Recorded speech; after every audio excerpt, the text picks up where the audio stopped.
دینی بھائیوں اور بہنوں اور بیٹوں اور بیٹیوں، میری آج کی گفتگو کا عنوان جو پہلے سے طے ہے، نجات کی راہ۔ لیکن میں آج چاہتا ہوں کہ جو دعائیں میں عام طور پر اپنی گفتگو کے شروع کرنے سے پہلے مانگا کرتا ہوں، ان کی طرف خصوصاً توجہ آپ کی مبذول کرا دوں۔ اللہم ربنا الہمنا رشدنا واعذنا من شرور انفسنا۔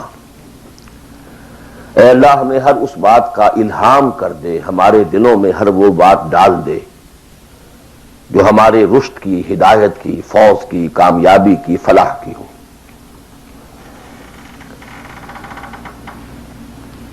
اللہم ارنا الحق حقا وارزقنا اتباعہ۔ اے اللہ ہمیں حق کو حق دکھا، ہم اس میں دھوکہ نہ کھا جائیں، مغالطے میں نہ مبتلا ہو جائیں، اور اسے قبول کرنے کی، اختیار کرنے کی ہمیں توفیق عطا فرما۔ محض حق کو سمجھ لینا کافی نہیں ہے، بلکہ الٹا نقصان دہ ہے اگر اسے اختیار کرنے کے لیے انسان تیار نہ ہو۔ اللہم ارنا الحق حقا وارزقنا اتباعہ وارنا الباطل باطلا وارزقنا اجتنابہ۔ ہمیں باطل کو باطل ہی دکھا، ایسا نہ ہو کہ ہم غلطی سے باطل کو حق سمجھ بیٹھیں، اور اے اللہ ہمیں اس باطل سے اجتناب کرنے کی، اس سے بچنے کی ہمت عطا فرما۔ اللہم وفقنا لما تحب وترضى، اور اے اللہ ہمیں ہر اس کام کی توفیق عطا فرما جو تجھے پسند ہے اور جن سے تو راضی ہوتا ہے۔ یہ دعائیں آپ میں سے ہر شخص اچھی طرح شعوری طور پر اس وقت اپنے دل میں مانگ لیں اور پھر میری گفتگو کو سماعت فرمائیں۔ نجات کا لفظ جو میں نے استعمال کیا ہے وہ ان کئی الفاظ میں سے سب سے نچلی سطح کا لفظ ہے جنہیں قرآن مجید کامیابی کے لیے استعمال کرتا ہے۔ بہت سے الفاظ آپ نے سنے ہوں گے،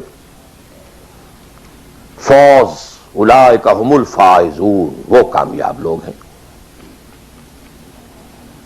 رشد، اولئک ھم الراشدون، وہ لوگ ہیں کہ جو بڑے نصیب والے ہیں۔ فلاح، اولئک ھم المفلحون، وہ ہیں اصل میں کہ جنہوں نے بلند ترین کامیابی حاصل کر لی۔ سعادت، فاما الذین سعدوا، ان میں سب سے نیچے کا لفظ ہے نجات۔ نجات سے اوپر ہے فوز، فوز سے اوپر ہے فلاح۔ یہ اس کی ہائر ڈگریز ہیں، جیسے کامیابی امتحانات میں ایک محض پاس ہو جانا ہے اور ایک اس میں اے گریڈز لے کر آنا ہے۔ یہ ہمارے ہاں وہ ڈویژن شمار ہوتے ہیں، فرسٹ ڈویژن ہے، سیکنڈ ڈویژن ہے، تو یہ کئی اصطلاحات ہیں۔ فوز، فلاح، رشد، سعادت، سب سے کم سب سے نیچے، سب سے کم نجات۔ وَمَا لِي أَدْعُوكُمْ إِلَى النَّجَاةِ وَتَدْعُونَنِي إِلَى النَّارِ۔ تو کم سے کم جو کامیابی کی شرائط اسلام میں ہیں، آج ہمیں ان پر گفتگو کرنی ہے۔ اللہ تعالی ہمیں اس سے اوپر بڑھنے کی توفیق دے، رشد اور فوز اور فلاح کی منزلوں سے ہم کنار فرمائے۔ لیکن ظاہر بات ہے کہ یہ تمام منزلیں بعد میں ہیں، پہلے کامیابی تو ہو۔ جہاں تک اس نجات کی راہ کا تعلق ہے، اس کے موضوع پر کیونکہ قرآن مجید کی جامع ترین سورت جو اس لیول پر گفتگو کرتی ہے اور جامع ترین ہے، وہ سورۃ العصر ہے۔ والعصر ان الانسان لفی خسر الا الذین آمنوا وعملوا الصالحات وتواصوا بالحق وتواصوا بالصبر۔ ثابت ہوا یہ بیس لائن ہے، اس سے نیچے تو نجات ہی نہیں ہے، وہ تو خسران ہے، ناکامی ہے، یہ بیس لائن ہے۔ اسی لیے میرا جو کتاب چاہے نجات کی راہ سورۃ العصر کی روشنی میں، the road to salvation in the light of سورۃ العصر، اردو میں بھی ہے، انگریزی میں بھی ہے۔ تو جیسا کہ میں نے بتایا تھا اپنی ترجمہ قرآن کے نشستوں میں کہ میں نے اسی سورۃ العصر پر بیس کر کے ایک منتخب نصاب قرآن مجید کے مطالعے کا سلیکٹڈ کورس آف اسٹڈی یہ مرتب کیا، جس میں آم کی گٹھلی جس طریقے سے وہ شے ہے جس سے پورا آم کا درخت وجود میں آ جاتا ہے، ایسے ہی سورۃ العصر ہے جس سے پورا قرآن جو ہے کھلتا چلا جاتا ہے۔ کتاب احکمت آیاتہ ثم فصلت من لدن حکیم خبیر، کل قرآن سورۃ العصر میں ہے۔ اس پر میرے آڈیوز ہیں، ویڈیوز ہیں، پورا منتخب نصاب بھی سمجھیے سورۃ العصر کی تفسیر ہے۔ بہرحال اس موضوع پر میں نے گزشتہ 35 سالوں میں لا تعداد مرتبہ گفتگو کی، لیکن آج میں ذرا ایک مختلف زاویے سے، مختلف اسلوب میں، باتیں وہی ہیں، حق تو ایک ہے، جہنم ایک ہی ہوگی، اس کے اندر داخلے کے دروازے لہا سبعۃ ابواب، جنت ہے اس سے داخلے کے دروازے مختلف ہیں، حق ایک ہے، لیکن اپروچ اس تک جانے کے لیے راستے ہیں بہت سے۔ تو میں آج ذرا ایک مختلف اسلوب سے وہی باتیں آپ کے سامنے دہراؤں گا۔ مختلف اسلوب کا فائدہ ہوتا ہے، جس بات کو انسان ایک خاص انداز سے سنتے رہنے کا عادی ہو جائے پھر اس پر توجہ نہیں کرتا۔ بہت مرتبہ سنی ہے یہی بات ہے،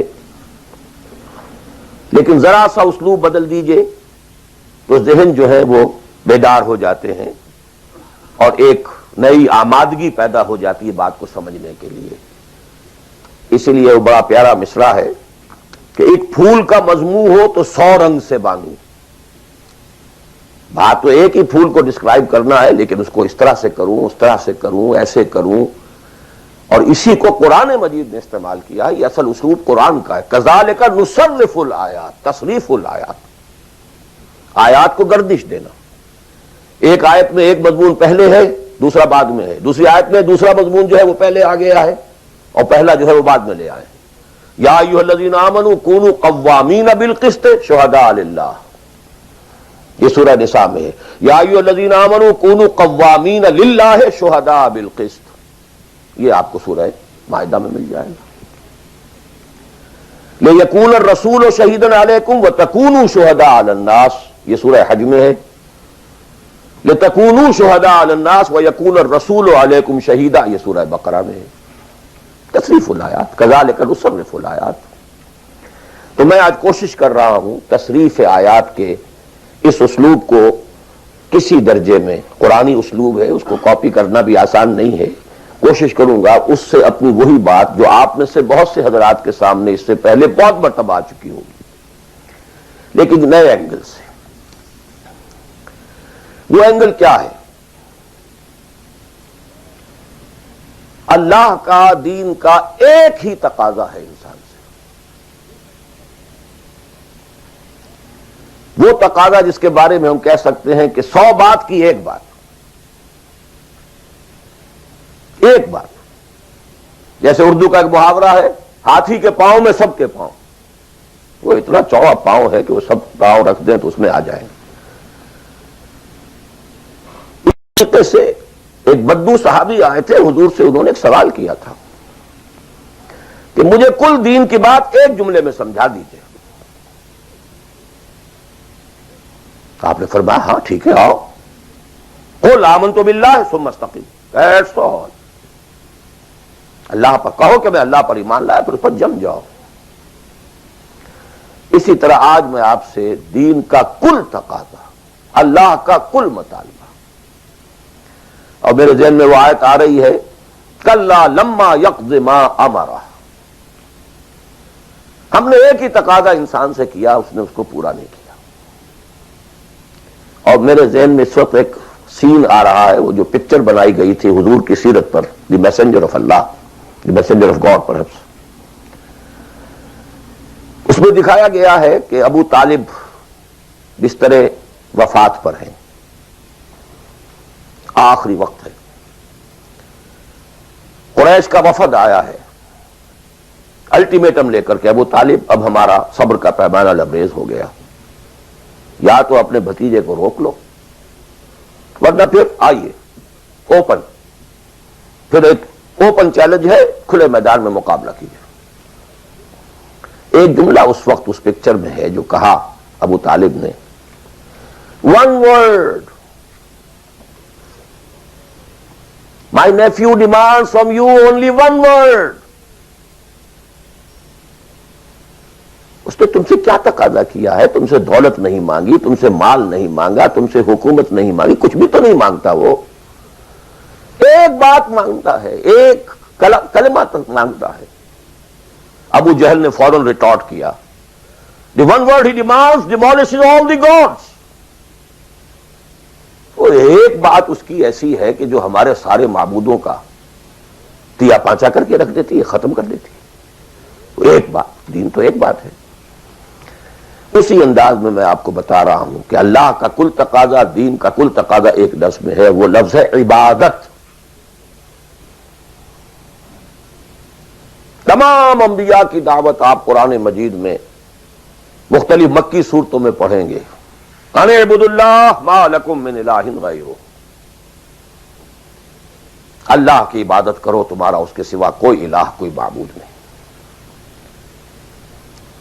خود قرآن کی دعوت صرف اس فرق کے ساتھ کہ پہلے انبیاء کہتے تھے یا قوم اعبدوا اللہ، اے میری قوم کے لوگوں اللہ کی عبادت کرو، اللہ کی بندگی کرو۔ حضور چونکہ بھیجے گئے پوری نوع انسانی کے لیے، تو یہاں خطاب ہے یا ایھا الناس اعبدوا ربکم الذی خلقکم والذین من قبلکم لعلکم تتقون۔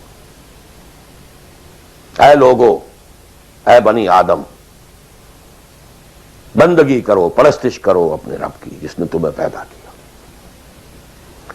سورہ ذاریات میں فرمایا وما خلقت الجن والانس الا لیعبدون، تمہاری غایت تخلیق ہی یہ ہے، ہم نے تمہیں پیدا ہی اس لیے کیا ہے کہ تم ہماری بندگی کرو، ہماری عبادت کرو۔ اور وہی 100 بات کی ایک بات حضرت یوسف نے اپنے قید خانے کے ساتھیوں سے کہی تھی، ان الحکم الا للہ امر لا تعبدوا الا ایاہ ذلک الدین القیم۔ ایک جملے میں کل دین قیم ہے، مکمل دین ہے، اس کے سوا کسی اور کی عبادت اور بندگی نہ کرو۔ ایک لفظ ہے، ایک تقاضا ہے، ہم پورا کر دیں تو نجات بھی ہے، فوز بھی ہے، فلاح بھی ہے، رشد بھی ہے، سعادت بھی ہے، ہدایت بھی ہے، سب کچھ۔ لیکن اب یہ کہ یہ عبادت ہے کیا؟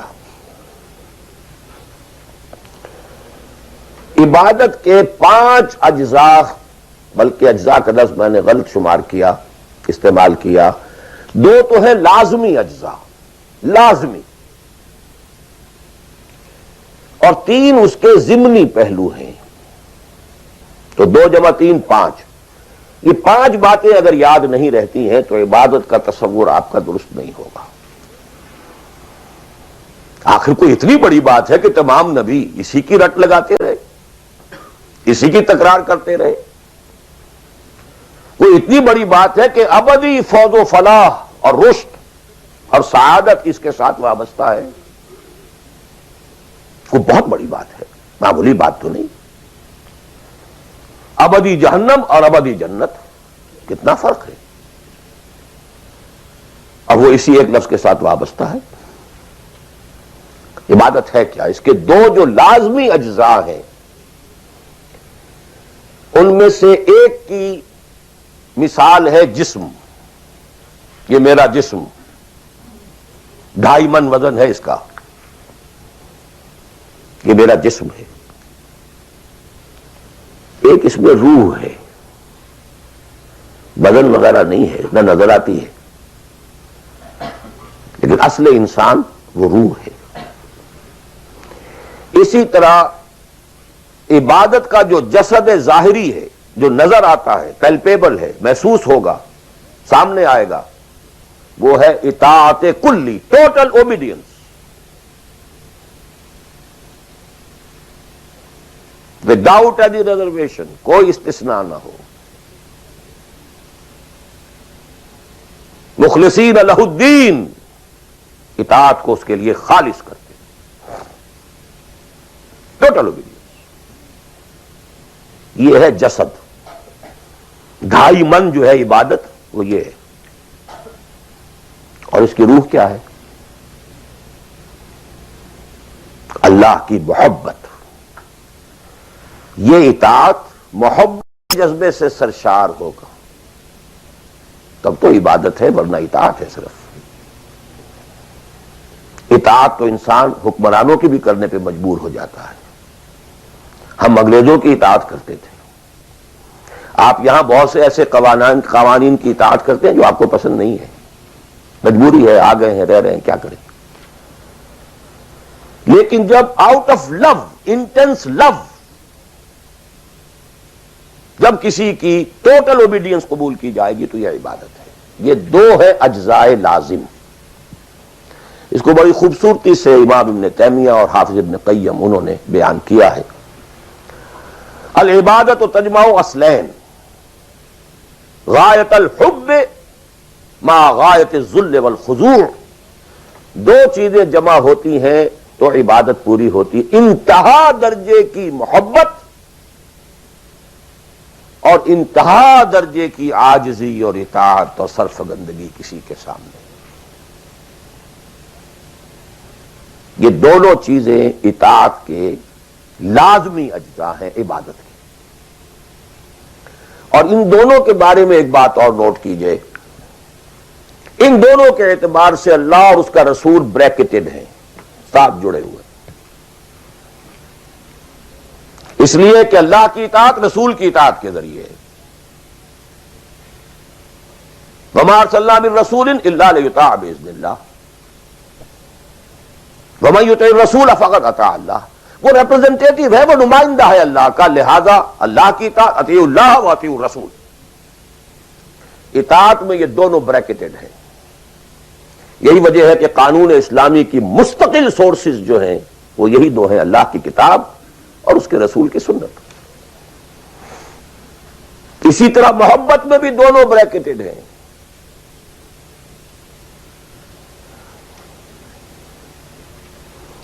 اللہ کی محبت، اس کے رسول کی محبت۔ والذین آمنوا اشد حبا للہ، شدید ترین، اشد۔ ایمان کا لازمی تقاضا یہ ہے کہ شدید ترین محبت آپ کے دل میں اللہ سے ہو۔ اور حضور نے فرمایا لا یؤمن احدکم حتی اکون احب الیہ من والدہ وولدہ والناس اجمعین۔ تم میں سے کوئی شخص مومن ہو ہی نہیں سکتا جب تک کہ میں اسے، اس کے باپ، اس کے بیٹے اور تمام انسانوں سے زیادہ محبوب نہ ہو جاؤں۔ اطاعت اور محبت میں دونوں بریکٹڈ ہیں، اللہ کی اطاعت، رسول کی اطاعت، اللہ کی محبت، رسول کی محبت۔ بلکہ ایک نقطہ اور نوٹ کر لیجئے، نظری طور پر بالا تر اطاعت اللہ کی ہے اور بالا تر محبت اللہ کی ہے، اور دوسرے درجے میں اطاعت رسول کی ہے اور دوسرے درجے میں محبت رسول کی ہے۔ عملاً ایک ہے نظری چیز، ایک ہے عملاً۔ عملاً اصلت اطاعت رسول کی ہے، اللہ کے اطاعت اس کے تابع ہے۔ کیوں؟ اللہ کا حکم بھی تو رسول نے دیا ہے، وہ بھی رسول کے منہ سے ہمیں اب تک پہنچا ہے۔ بمصطفیٰ برسا خیش را کے دی ہموس، اگر بہو نہ رسیدی تمام بولا بیس۔ تو اطاعت تو بن گئی رسول کی، اصلاً رسول ہی نے بتایا، اللہ کا یہ حکم آیا تو ہم مان رہے ہیں۔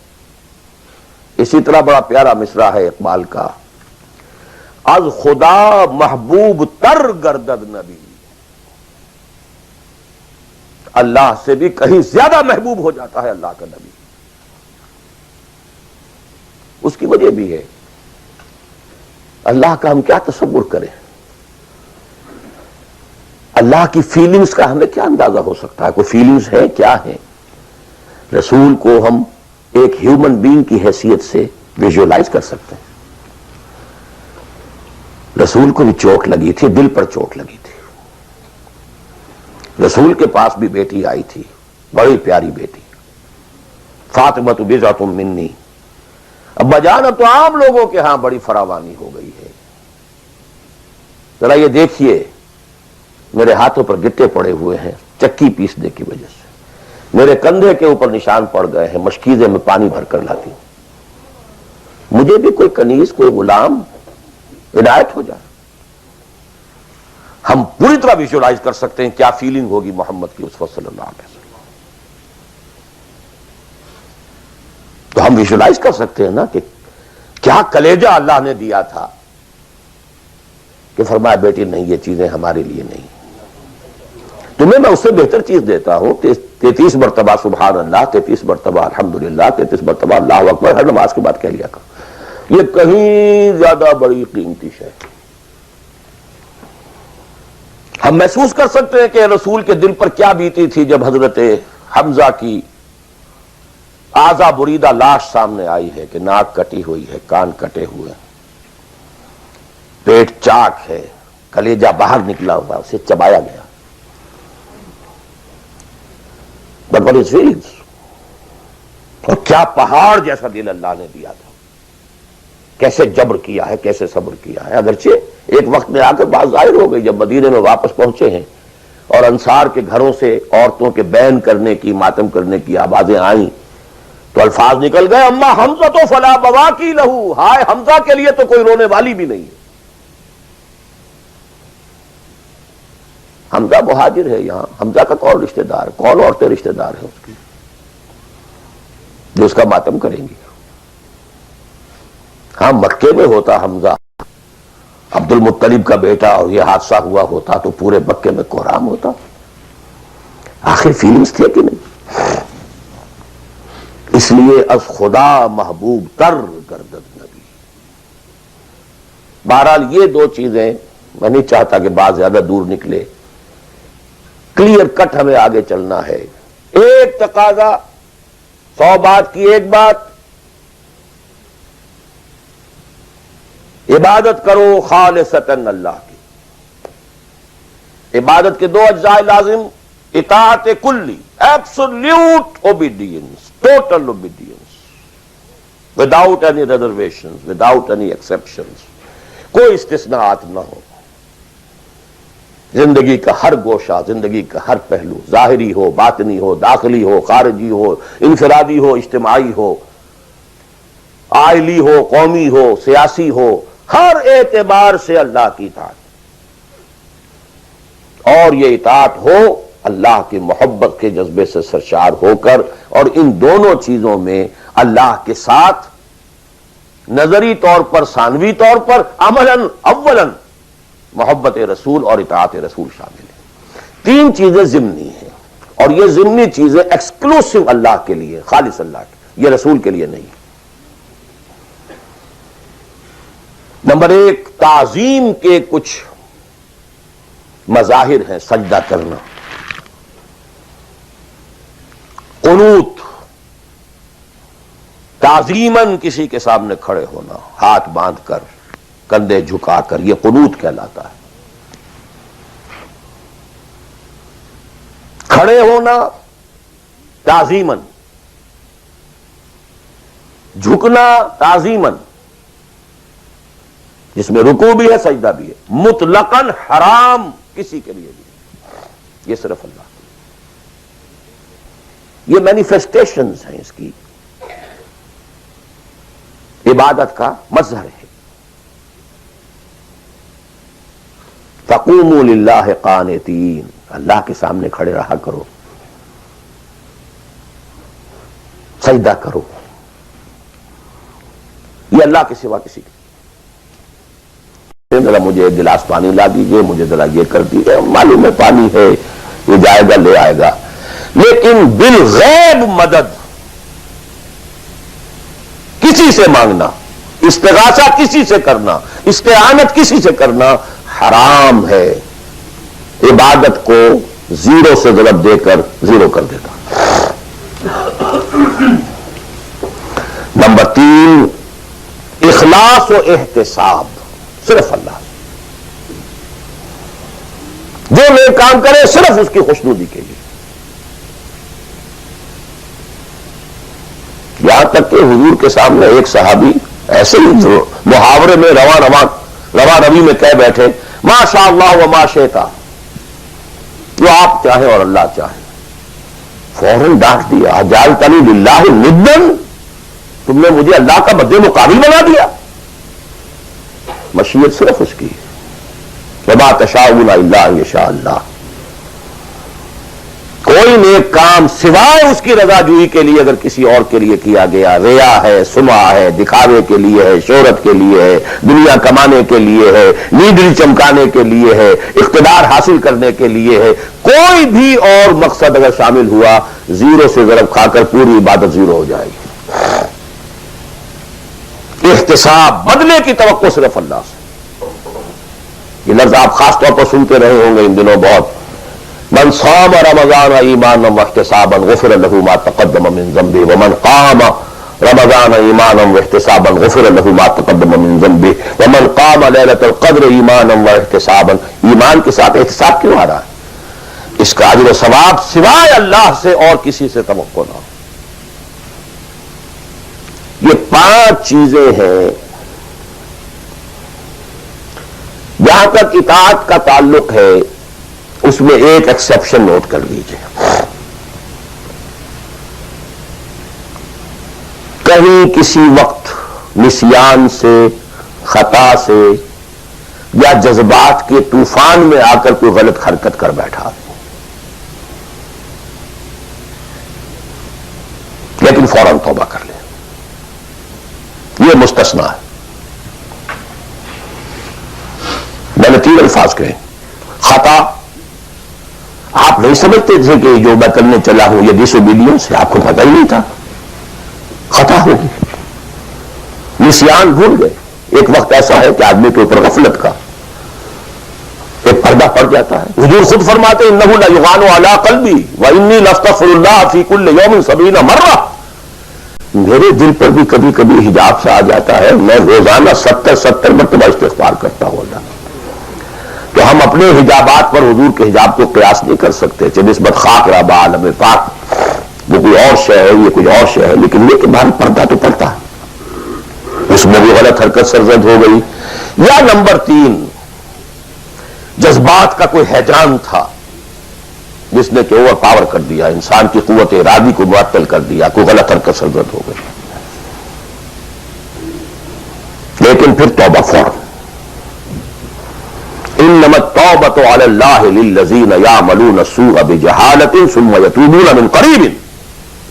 جیسے ہی طوفان گزرا فوراً ہوش میں آیا، یہ مجھ سے کیا ہو گیا. لا الہ الا انت سبحانك انی كنت من الظالمین. ربنا ظلمنا انفسنا وان لم تغفر لنا وترحمنا لنكونن من الخاسرین وان لم تغفر لي وترحمني لاكونن من الخاسرین. اب یہ دعا رہے، گڑ گڑا کر اللہ معاف کر دے گا. It will be written off. It will be expunged. محو کر دیا جائے گا. یکفر عنہ سیئاتہ، اس کے معنی یہی ہے. ہاں اس کے برعکس اگر ایک گناہ بھی جان بوجھ کر مستقلاً کرتے رہے، ایک، باقی ساری 99% عبادت ہو رہی ہے، ایک حرام شے کو اپنے لیے حلال ٹھہرا لیا، شعوری طور پر، ارادی طور پر، مداومت کے ساتھ اس کے اوپر ڈیرے جما لیے، وہ ایک گناہ جو ہے وہ پوری عبادت کو زیرو سے ضرب دے کر زیرو کر دے گا، اور خلود فی النار، آگ میں ہمیشہ رہنے کی وعید. بلا من کسب سیئۃ واحاطت بہ خطیئتہ فاولئک اصحاب النار هم فیہا خالدون. ان پوائنٹس کو اچھی طرح نوٹ کیجیے. خطا میں فرق ہے، گناہ میں فرق ہے. ایک گناہ غیر شعوری طور پر ہو گیا، خطا سے ہو گیا، نسیان سے ہو گیا، وقتی طوفان جذبات کا، کسی ایسی محفل میں تھے، مجلس میں تھے، کھو گئے، غلطی ہو گئی، فوراً متنبہ ہو گئے، فوراً. یہ اور ہے.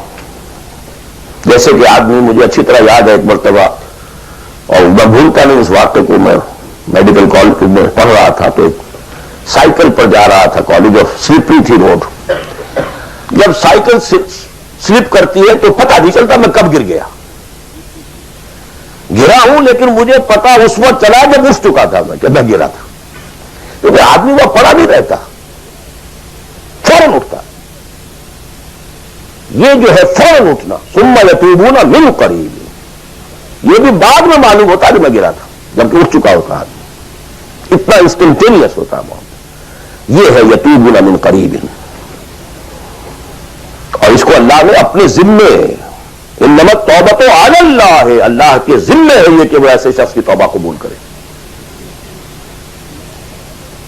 انما التوبۃ علی اللہ للذین یعملون السوء بجہالۃ ثم یتوبون من قریب.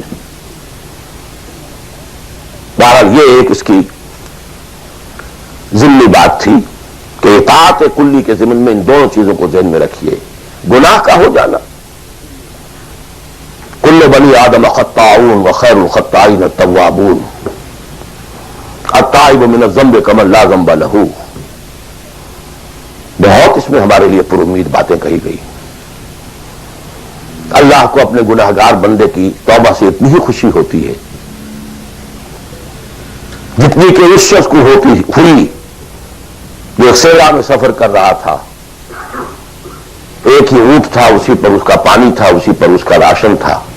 تھوڑی دیر کے لیے سستانے کو لیٹا، آنکھ کھلی تو اونٹ کھائی، دوڑ رہا ہے مشرق میں، مغرب میں، شمال میں، جنوب میں، تھک ہار کر بیٹھ گیا ہے. اب وہ موت کا انتظار کر رہا ہے، نہ پانی ہے، نہ کوئی غذا ہے، نہ کوئی سواری ہے کہ اس صحرا لقدق صحرا سے نکل سکے. کہ اچانک دیکھتا ہے کہ اونٹ تو کھڑا ہے، موجود ہے. تو اسے اتنی خوشی ہوتی ہے کہ وہ کہتا ہے اللہ تو میرا بندہ، میں تیرا رب. کہنا یہ چاہتا تھا اللہ تو میرا رب، میں تیرا بندہ، لیکن اتنا مغلوب ہو گیا ہے اس وقت جذبات میں خوشی کے کہ کیا یہ بیٹھا کہ اللہ تو میرا بندہ، میں تیرا رب. اتنی خوشی ہوتی ہے اللہ کو اپنے کسی گناہگار بندے کی توبہ سے. یہ وہ ہے وہ مسئلہ عارضی، فوری، لا علمی، جہالت، طوفان یا کسی ماحول کے فوری اثر کے تحت کوئی غلطی ہو گئی فوراً توبہ کی. لیکن یہ کہ اگر جان بوجھ کر کانشیس ڈیسیژن ایک حرام شے کو بھی اگر مستقلاً اختیار کر لیا، بلا من کسب سیئۃ واحاطت بہ خطیئتہ فاولئک اصحاب النار هم فیہا خالدون. اب آئیے نیکسٹ، میں جسے آج ایک نیا اینگل کہہ رہا ہوں وہ کیا ہے. دیکھیے اطاعت کے دو پہلو ہیں، انفرادی اور اجتماعی. میری مراد کیا ہے؟ ان کی ریشو پروپورشن مختلف ہوگی. کوئی بہت آرگنائزڈ سوسائٹی ہے، اسٹیٹ کا کانسیپٹ ہے، اجتماعیت کا پڑھنا بہت بھاری ہو جاتا ہے، انفرادیت بہت محدود ہو جاتی ہے. کوئی بڑی پریمیٹو سی سوسائٹی ہے، آرگنائزڈ اسٹیٹ نہیں ہے، تو انفرادیت کا دائرہ وسیع ہوتا ہے، اجتماعیت محدود ہوتی ہے. In various proportions. لیکن پہلے ان کو آئیڈینٹیفائی کیجئے، اس سے میری مراد کیا ہے. ایک وہ اللہ کی اطاعت ہے کہ جو ایک انسان کے اپنے بس میں ہے، وہ کر سکتا ہے.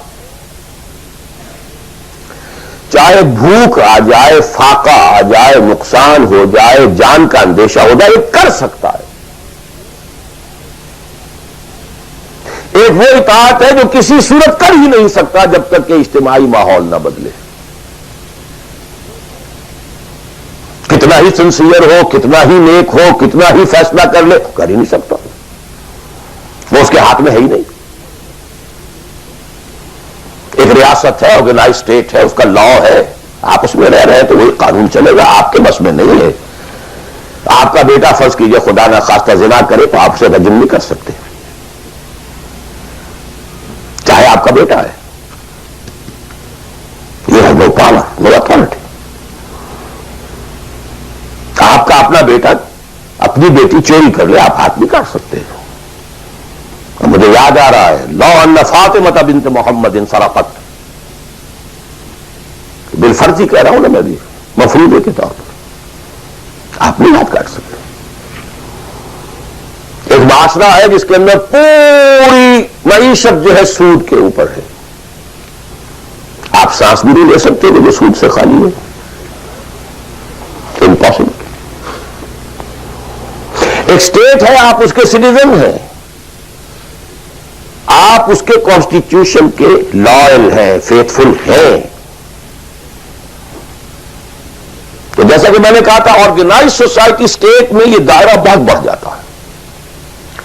ٹرائبل ہے, وہاں یہ کہ انفرادیت کا کافی دائرہ ہوتا ہے, قانون کم سے کم ہوتے ہیں, نظم کم سے کم ہوتا ہے, سسٹم جو ہے اس کی گرفت کم سے کم ہوتی ہے. اب دیکھیے, دو حیثیتیں دنیا میں ممکن ہیں. ایک انتہائی خوش بختی کی, انتہائی خوش قسمتی کی, کہ ایک انسان ایک ایسے ماحول میں پیدا ہو گیا ہے, یا وہ ہجرت کر کے ایسے ماحول میں چلا گیا ہے جہاں ٹوٹل دین غالب ہے, دین قائم ہے, نظام ہے دین کا, حکومت ہے اللہ کی. وہاں جا کر انسان کتنا how at ease he will feel. No friction. وہ بھی اللہ کی بندگی کرنا چاہتا ہے, ماحول بھی سازگار ہے, پورا نظام بھی اللہ کی بندگی پر ہے, پورا قانون بھی اللہ ہی کا نافذ ہے, پورا تعلیم کا ڈھانچہ بھی اللہ ہی کے ہدایت کے مطابق ہے, تمام ذرائع ابلاغ سے بھی اسی کے مطابق چیزیں جو نشر ہو رہی ہیں, اور یہ ویژول سب کچھ. انتہائی خوش قسمتی, موسٹ فارچونیٹ کہ ایک انسان ایسے ماحول میں ہو. لیکن فرض کیجئے کہ وہ ایسے ماحول میں ہے جہاں اللہ کا دین غالب نہیں ہے, بہت محدود سا حصہ ہے جس میں وہ اللہ کا حکم مان سکتا ہے, نماز وہ پڑھ سکتا ہے, روزہ رکھ سکتا ہے, کوئی نہیں روکتا. اسرائیل میں بھی جا کے پڑھ لیجئے نماز اور روزہ, امریکہ میں کر لیجئے, بھارت میں کر لیجئے, کوئی نہیں روکتا, ہو گیا.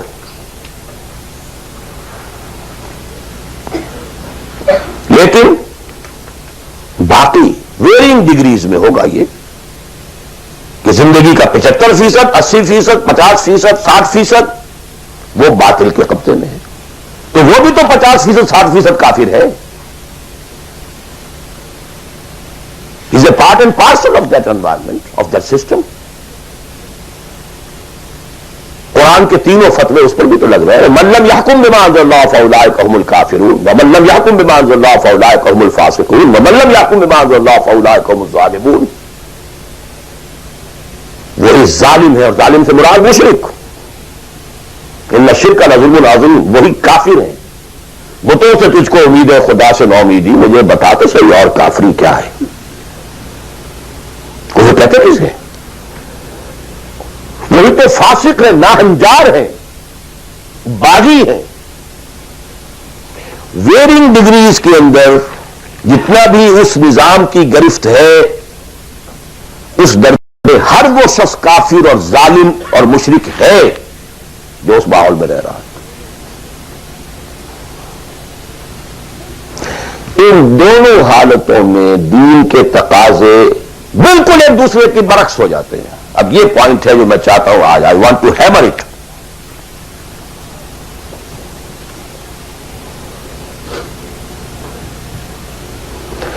اگر آپ خلافت راشدہ کے دوران پیدا ہو گئے ہوتے, موسٹ فارچونیٹ, موسٹ ایزی. دین قائم ہے, اللہ کے احکام جاری ہیں, سارا نظام وہی ہے, دی ہول اسٹیٹ کرافٹ وہ اسلام کی بنیاد پر کام کر رہا ہے. آپ ایک سٹیزن ہیں, آپ کے لیے تقرب بالنوافل کے درجے کھلے ہوئے ہیں. فرض تو پورے ہیں یہاں, نفل نماز پڑھیے, نفل علم حاصل کیجئے, نفل روزے رکھتے چلے جائیے, نفلی چلے کیجئے, جو چاہیے کیجئے, تقرب بالنوافل. اور اس تقرب بالنوافل کا درجہ یہاں تک اونچا ہو سکتا ہے, وَيَتَقَرَّبُ إِلَيَّ عَبْدِي بِالنَّوَافِلِ یتقون. میرا بندہ نوافل کے ذریعے سے میرا تقرب حاصل کرتا جاتا ہے یہاں تک کہ میں اس کی آنکھیں بن جاتا ہوں جن سے وہ دیکھتا ہے, اس کے کان بن جاتا ہوں جن سے وہ سنتا ہے, اس کے ہاتھ بن جاتا ہوں جن سے وہ پکڑتا ہے, اس کے پاؤں بن جاتا ہوں جن سے وہ چلتا ہے. حدیث قدسی, اور سارے وہابی بھی مانتے ہیں اس کو, یہ نہ سمجھیے کہ یہ کسی صوفی کی بڑھ ہے. حدیث صحیح عند کل المحدثین. اللہ ہاتھ بن جاتا ہے آپ کا, اللہ پاؤں بنتا ہے آپ کا, اللہ آنکھ بنتا ہے آپ کی, اللہ کان بنتا ہے آپ کا. یہ بہت اونچی بات ہے, بہت اونچی بات ہے, بہت اونچی بات ہے. لیکن یہ تقرب بالنوافل کا درجہ کہاں آئے گا؟ جہاں آپ ایک اسلامی نظام کے تحت سانس لے رہے ہیں, جہاں وہ اسلامی نظام نہیں ہے. پہلا فرض تن من دھن اس نظام کو بدلنے کے لیے لگا دینا. اگر یہ نہیں ہے تو نماز نہیں ہے, منہ پر دے ماری جائے گی.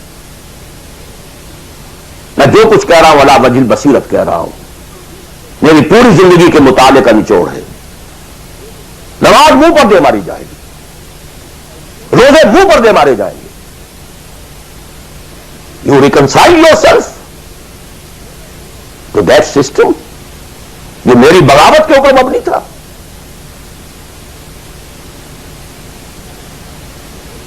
پہلا فرض یہ تن من دھن. You can not reconcile with that system. You cannot accept that system. اس میں اپنے آپ کو اکوموڈیٹ کرنا, اس میں اچھے کیریئر تلاش کرنا, اس میں اچھی جائیداد بنانا, اس میں پیسہ جمع کرنا, اس میں اچھی سے اچھی بچوں کو ایجوکیشن تاکہ بہتر سے بہتر زندگی وہ بھی گزار سکیں, سب کا سب حرام, مطلقاً حرام. پہلا کام یہ ہے اپنی جان, اپنا مال, اپنا تن, اپنا دھن سب اللہ کے دین کے لیے خرچ کرو. سب سسٹمز لیول کے اوپر صرف جان کو باقی رکھنے کے لیے جو ناگزیر ہے, that is allowed, nothing more. This is the point, crucial point.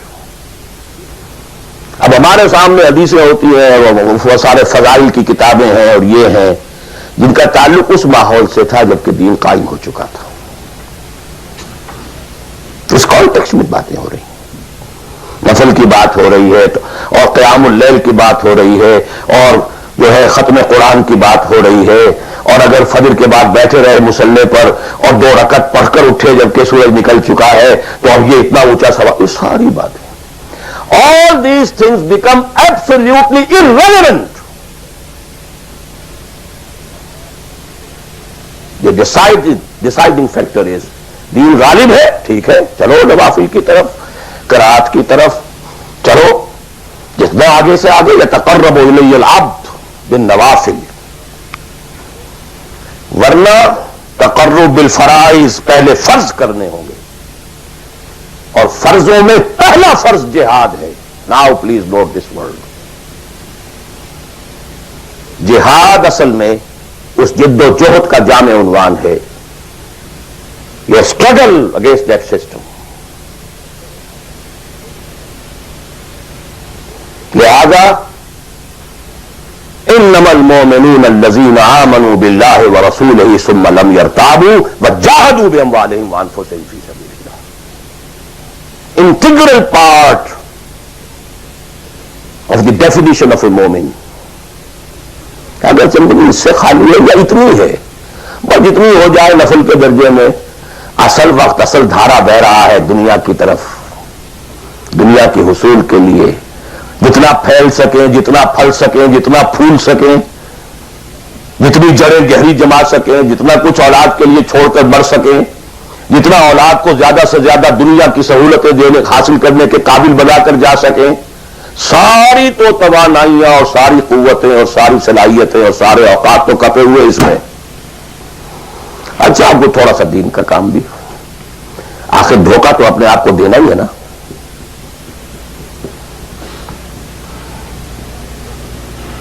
قسمت فروش عورتیں بھی تو کالے کپڑے پہن کے جلوس میں نکلتی ہیں تازیوں کے، اور سبیلیں لگاتی ہیں اور مسجدیں بناتی ہیں. They have to deceive themselves. ڈاکو لوگ دیہات صفاق یتیموں اور بیواؤں کی سرپرستی کرتے تھے. ہمارے معاشرے میں جو بستہ الف بستہ بے کے ہنڈے ہوتے ہیں، ان کے ہاں بھی نیکی کا، پن کا، خیر کا کھاتا ہوتا ہے. اسی طرح کچھ مذہبی ایکٹیویٹی ہے. اصل شے یہ ہے کس ماحول میں رہ رہے ہیں. بہت خوش قسمت ہوتا میں اور آپ، پھر آپ اچھے سے اچھا پہنتے، کوئی اعتراض نہیں، اچھے سے اچھا کھاتے. قل من حرم زینۃ اللہ التی اخرج لعبادہ والطیبات من الرزق. خلافت راشدہ میں آپ رہ رہے ہیں، آپ حلال ذریعے سے کما رہے ہیں، آپ بہت اچھا کھائیے، بہت اچھا پہنیے، بلکہ اللہ چاہتا ہے کہ اس کی نعمت جو اس نے تمہیں دی ہے وہ تم پر ظاہر ہو. لیکن پلیز نوٹ دی کانٹیکسٹ. دین مغلوب ہو اور آپ اچھا پہننے اور اچھے کھانے کی فکر میں. مجھے جملہ یاد آ رہا ہے حضرت ابو بکر کا رضی اللہ تعالی عنہ. تھوڑا سا مسئلہ ہوا تھا کہ لوگوں نے کہا کہ زکوٰۃ ہم دیں گے لیکن زکوٰۃ ریاست کو نہیں دیں گے، اپنے طور پر خرچ کریں گے. حضرت ابو بکر نے فیصلہ کیا ان کے خلاف جنگ کا. حضرت عمر جیسی شخصیت بھی مشورہ دے رہی ہے کہ دیکھیں نہیں، 2 فرنٹ پہلے ہم نے کھولے ہوئے ہیں. جیش اسامہ کو بھی آپ نے روکا نہیں کہ جائے، حضور نے تیار کیا تھا. پھر جو مرتدی ہو گئے، کسی اور کو نبی مان لیا، ان کے خلاف تو جنگ کرنی ہی کرنی ہے. لیکن یہ تو صرف نماز بھی پڑھ رہے ہیں اور یہ زکوٰۃ کا بھی انکار نہیں کر رہے، صرف ہمیں نہیں دے رہے ہیں. تو ان کے ساتھ ذرا مصلحت کا تقاضا یہ ہے کہ کچھ نرمی کی جائے. یہ بڑے پیارے الفاظ تھے. ایبدل الدین وانا حی. کیا دین میں تغیر کیا جائے گا جبکہ ابھی میں زندہ ہوں؟ خدا کی قسم اگر یہ حضور کے زمانے میں زکوٰۃ کے اونٹوں کے ساتھ ان کے باندھنے والی رسی بھی دیتے تھے، اور اب اگر یہ کہیں گے کہ اونٹ لے جاؤ رسی نہیں دیں گے، تب بھی میں قتال کروں گا، اور خدا کی قسم کوئی میرا ساتھ نہیں دے گا تو میں اکیلا جاؤں گا. اور اے عمر تمہیں کیا ہو گیا؟ تم جاہلیت میں تو بڑے سخت تھے، اسلام میں آ کر تم نرم ہو گئے ہو. یہ ڈانٹ ابو بکر پلا رہے ہیں عمر کو رضی اللہ تعالیٰ عنہ. تو اچھی طرح جان لیجیے. اب میں نہیں کہہ سکتا کہ میں کس طریقے سے اس کو بیان کروں، کیسے ٹھوک ٹھوک کر آپ کے ذہنوں میں اتار دوں. یہ ہے اصل شے. دین کا سارا اسٹرکچر ہی بالکل ریورس ہو جاتا. The whole value structure absolutely changes. دین غالب ہے تو وہ ساری باتیں ہیں جو ہم نے خوب یاد کی ہوئی ہیں. حقوق والدین بھی تو ہے نا، آخر بچوں کے حقوق بھی تو ہے نا. یہ حقوق والدین جو ہے ان مہاجرین کو یاد نہیں آئے جو اپنے ماں باپ کو چھوڑ کر مدینے پہنچ گئے تھے. یہ اولاد کے حقوق انہیں یاد نہیں آئے، بیویوں کے حقوق یاد نہیں آئے. وہ تو فینیٹسٹ تھے نا، پاگل تھے نا. مدینے کے منافقین نے انہیں سفہا کہا تھا، بے وقوف لوگ ہیں یہ. المؤمن کما آمن السفہا، these fools, these fanatics. یہ ساری حدیثیں آپ کو یاد ہیں.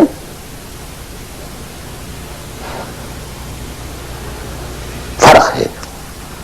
اسلام غالب ہے تو مسئلہ کچھ اور ہے.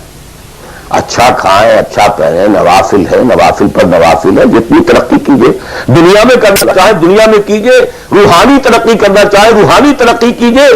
سارے میدان کھلے ہیں. علم میں، پروفیشن میں، کسی خاص فن میں ترقی کرنا چاہے کیجیے. دین غالب نہیں ہے اور آپ خود 50%، 60%، 70%، 90% کافر ہیں، اس لیے کہ اس ماحول کا جز ہے جس میں کفر کا نظام ہے. تو پہلا کام تو اپنے آپ کو اس کفر سے نجات دلانا ہوگا. پھر نماز بھی اسی کے لیے ہے. وَاسْتَعِينُوا بِالصَّبْرِ وَالصَّلَاةِ، مدد حاصل کرو نماز سے. کس کام کے لیے مدد حاصل کرو؟ the mission to make the deen of Allah supreme. ان اقیموا الدین. نماز اس کے لیے سبسروینٹ ہے، اس کے لیے مدد ہے. روزہ اسی کے لیے جنگ کرنے کی صلاحیت پیدا کرنے کے لیے ہے.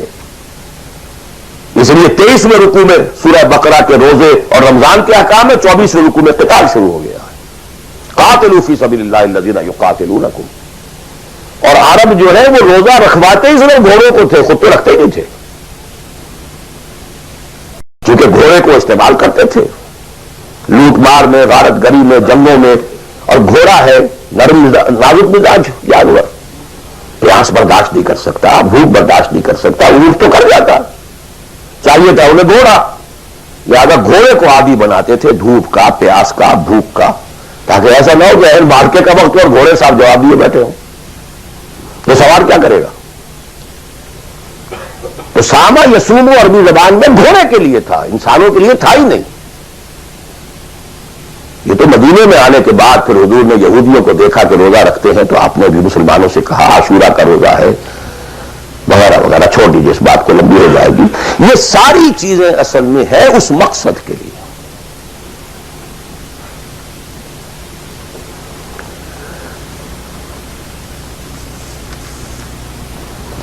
اب دیکھیے کہ اب پریکٹیکلی ہم آتے ہیں مسئلے کے اوپر. آئی ہوپ میں اس سے زیادہ میں کہہ نہیں سکتا. یہ ممکن نہیں ہے کہ میں اپنے احساسات کو جیسے کہ میرے ہیں آپ تک منتقل کر دوں. اور میں جانتا ہوں ایسے لوگوں کو جو 30 برس سے مجھے سن رہے ہیں اور یہ ساری باتیں سن رہے ہیں اور کس سے بس نہیں ہوتے. زمین جنبت نہ جنبت گل محمد، ان کا وہی کانسیپٹ ہے. اس لیے کہ یہ کانسیپٹ 1400 برس میں جا کر جو ہے مکمل ہوا، پختہ ہو گیا. 30 برس تھے خلافت راشدہ کے، اس کے بعد ڈاؤن فال، کانسیپٹ سٹارٹڈ چینجنگ. دین مذہب بنتا چلا گیا، سارا ایمفیسس نماز روزے حج عبادت پر ہو گیا، دین کا تصور ہی ختم. اور پھر ہم میں سے جو لوگ غلام رہے وہ تو اتنے خنگر ہو گئے کہ ملا کو جو ہے ہند میں سجدے کی اجازت نادا یہ سمجھتا ہے کہ اسلام ہے آزاد. بہت بڑے عالم دین نے کہا تھا یہ کہ ہمیں کوئی ایسا کام نہیں کرنا چاہیے جو ہمارے حکمرانوں کو، انگریزوں کو پریشانی کا موجب بن جائے، اس لیے کہ انہوں نے ہمیں مذہبی آزادی دی ہوئی ہے. ہمارے نماز پڑھنے پہ کوئی قدغن نہیں ہے، ہمارے روزہ رکھنے پہ قدغن نہیں ہے، حج کرنے پہ قدغن نہیں ہے. لہذا we should be loyal to them. ملا کو جو ہے ہند میں سجدے کی اجازت، نادا یہ سمجھتا ہے کہ اسلام ہے آزاد. یہ کانسیپٹ اتنے پختہ ہو چکے ہیں، اتنے پختہ ہو چکے ہیں. ریچولزم، رسومات رہ گئی، رسم ازاں روح بلالی نہ رہی، فلسفہ رہ گیا تلقین غزالی نہ رہی. نماز و روزہ و قربانی و حج یہ سب باقی ہے، تو باقی نہیں.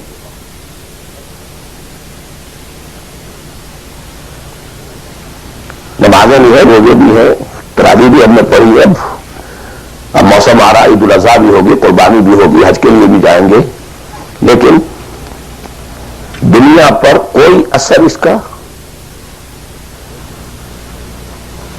30 لاکھ آدمی حج کر کے آئیں گے، معاشرے پر کوئی زیرو کے برابر بھی کوئی اثر ہے. جو خود کا جا کر کے آتے ہیں ان پر کوئی اثر ہوتا ہے؟ جیسے گئے ویسے آئے. الٹا یہ کہ یہ اور کانفیڈنس لے آئے کہ پچھلے سارے گناہ معاف ہو گئے، اب اثر نو کرنے کی چھوٹ ہے.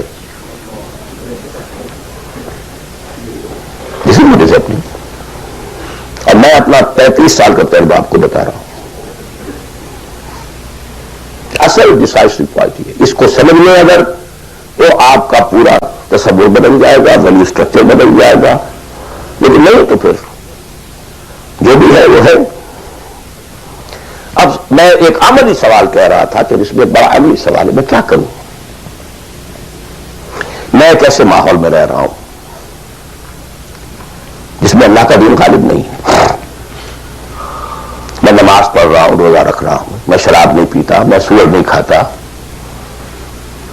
چلو میں نے اپنا اکاؤنٹ جو ہے بینک میں جو ہے کرنٹ اکاؤنٹ رکھا ہوا ہے، میں نے کوئی سود نہیں لیا، میں سود لینا چاہتا ہوں، کیا کروں؟ اکیلا چنا پہاڑ کو تو نہیں پھوڑ سکتا، پورا نظام تو میرے بدلنے سے نہیں بدل جائے گا، تو میں تو رہا تو 40%، 50%، 60%، 70% کافر کا کافر،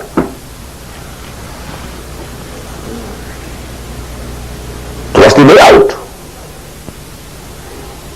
تو اصلی مخرج بڑی پیاری حدیث ہے وہ جس میں الفاظ آتے ہیں، حضور نے فرمایا انہا ستکون فتنۃ، ایک وقت آئے گا کہ بڑا فتنہ ہوگا۔ حضرت علی فرماتے میں نے فوراً عرض کیا مل مخرج منہا یا رسول اللہ، اے اللہ کے رسول یہ بتائیے اس سے نکلنے کا راستہ کون سا ہوگا؟ یہ نہیں پوچھا کیا فتنہ ہوگا، کیوں ہوگا، کب ہوگا، کیسے ہوگا، کدھر سے آئے گا، کچھ نہیں، نکلنے کا راستہ بتائیے۔ بلکہ ایک اور روایت اس حدیث کی اس سے بھی زیادہ پیاری ہے کہ اصل میں حضرت جبرائیل نے کہا حضور سے یا محمد امتک بعدک، اے محمد صلی اللہ علیہ وسلم کبھی سوچا ہے تمہارے بعد تمہاری امت کا کیا بنے گا؟ تو حضور پلٹ کر سوال کرتے ہیں مل مخرج منہا یا جبرائیل، یہ تو بہت بڑا پرابلم تم نے اے جبرائیل میرے سامنے رکھا ہے، تب آپ ہی بتائیں اس سے نکلنے کا راستہ کیا ہوگا؟ قال کتاب اللہ، وہ پوری حدیث تو وہی ہے، کتاب اللہ فیہ خبر ما قبلکم ونبأ ما بعدکم وحکم ما بینکم وہو ذکر الحکیم وہو صراط المستقیم وہو حبل اللہ المتین۔ اس کا مخرج کیا ہے؟ یہ ہے اصل میں میرے اگر تو یہ بات سمجھ میں آ گئی، اس کے لیے تصور سمجھ لیجئے، ہمارے دین میں کفارے کا ایک تصور ہے۔ آپ نے روزہ توڑ دیا وہ تو ٹوٹ گیا، کیا کروں، جوڑ تو نہیں سکتا،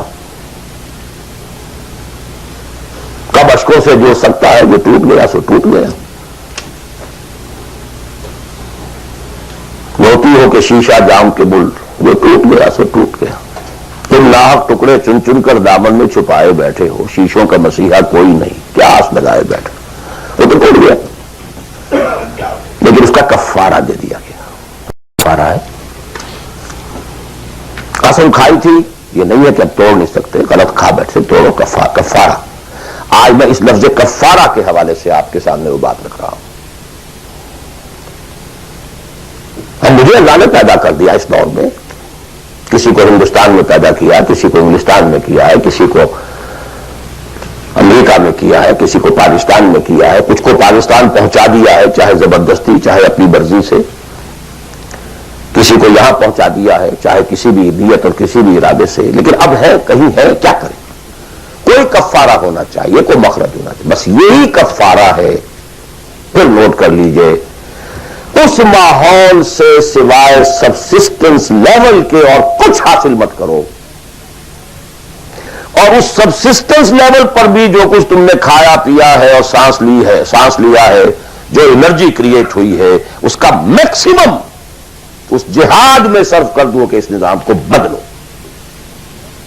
تمہاری یہ جد و جہد، تمہاری یہ کوشش کفارہ بن جائے گی اس کا۔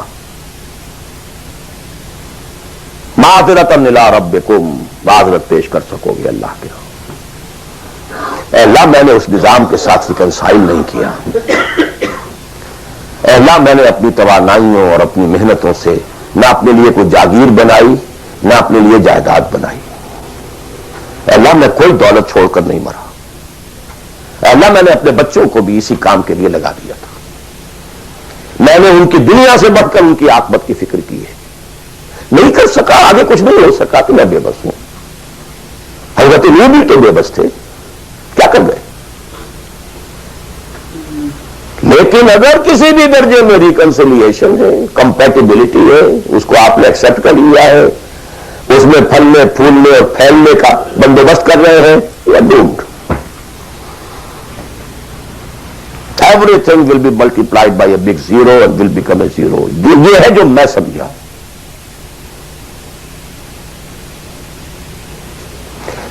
کا نام ہے جہاد. کانسٹنٹ فرکشن، کانسٹنٹ اسٹرگل، جان مال. ان صلاتی و نسکی و محیای و مماتی للہ رب العالمین. میری زندگی کا مقصد تیرے دین کی سرفرازی، میں اسی لیے مسلمان، میں اسی لیے نمازی.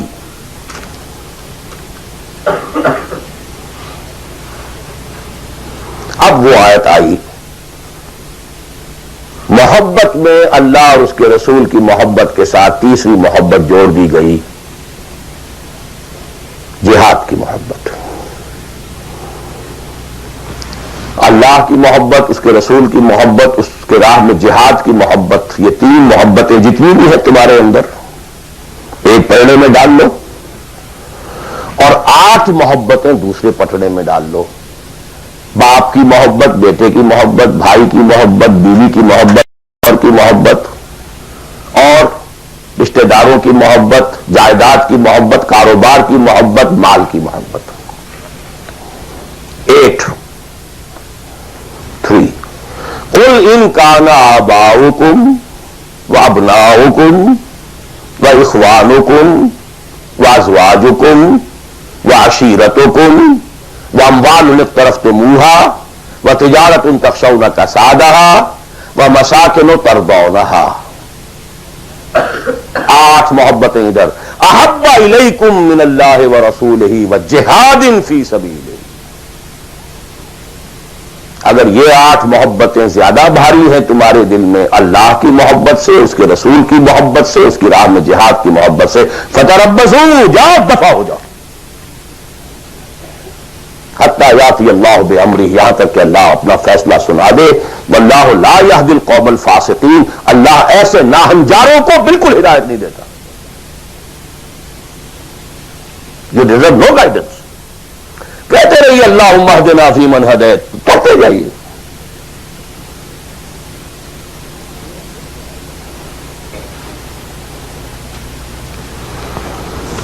تیرا دل تو ہے صنم آشنا، تجھے کیا ملے گا نماز میں؟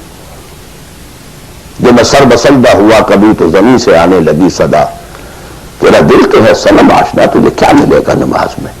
تمہارے دلوں میں تو مال کی محبت ہے، جائیداد کی محبت ہے، اولاد کی محبت ہے، بیویوں کی محبت ہے، اور کبھی نام رکھا ہوا اللہ کا بھی اور رسول کا بھی.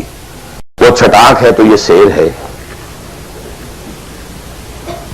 یہ کیا ملے گا نماز؟ بلقت بچے کے آ رہا ہے جو تسبیح و مصلی. یہ ساری بدڑی جو تم نے صوفیوں والی پہن لی ہے اور مصلی کندھے پر ہے، کس کام آئے گا؟ دس از دی کرکس آف دی میٹر. یہ ہے تو سب کچھ ہے، اور یہ نہیں ہے تو کچھ نہیں. اب جہاں تک اس کا تعلق ہے کہ وہ جد و جہد کیسے ہو، کس طرح کی جائے، طریقہ کار کیا ہو، اس میں میں اس وقت نہیں جانا چاہتا. یہ بالکل ڈفرنٹ ایشو ہے. یہ ایشو کلیئر ہو جائے تو پھر آدمی خود تلاش کرے گا. if there is no other way out، اب تو وہ خود تلاش کرے گا.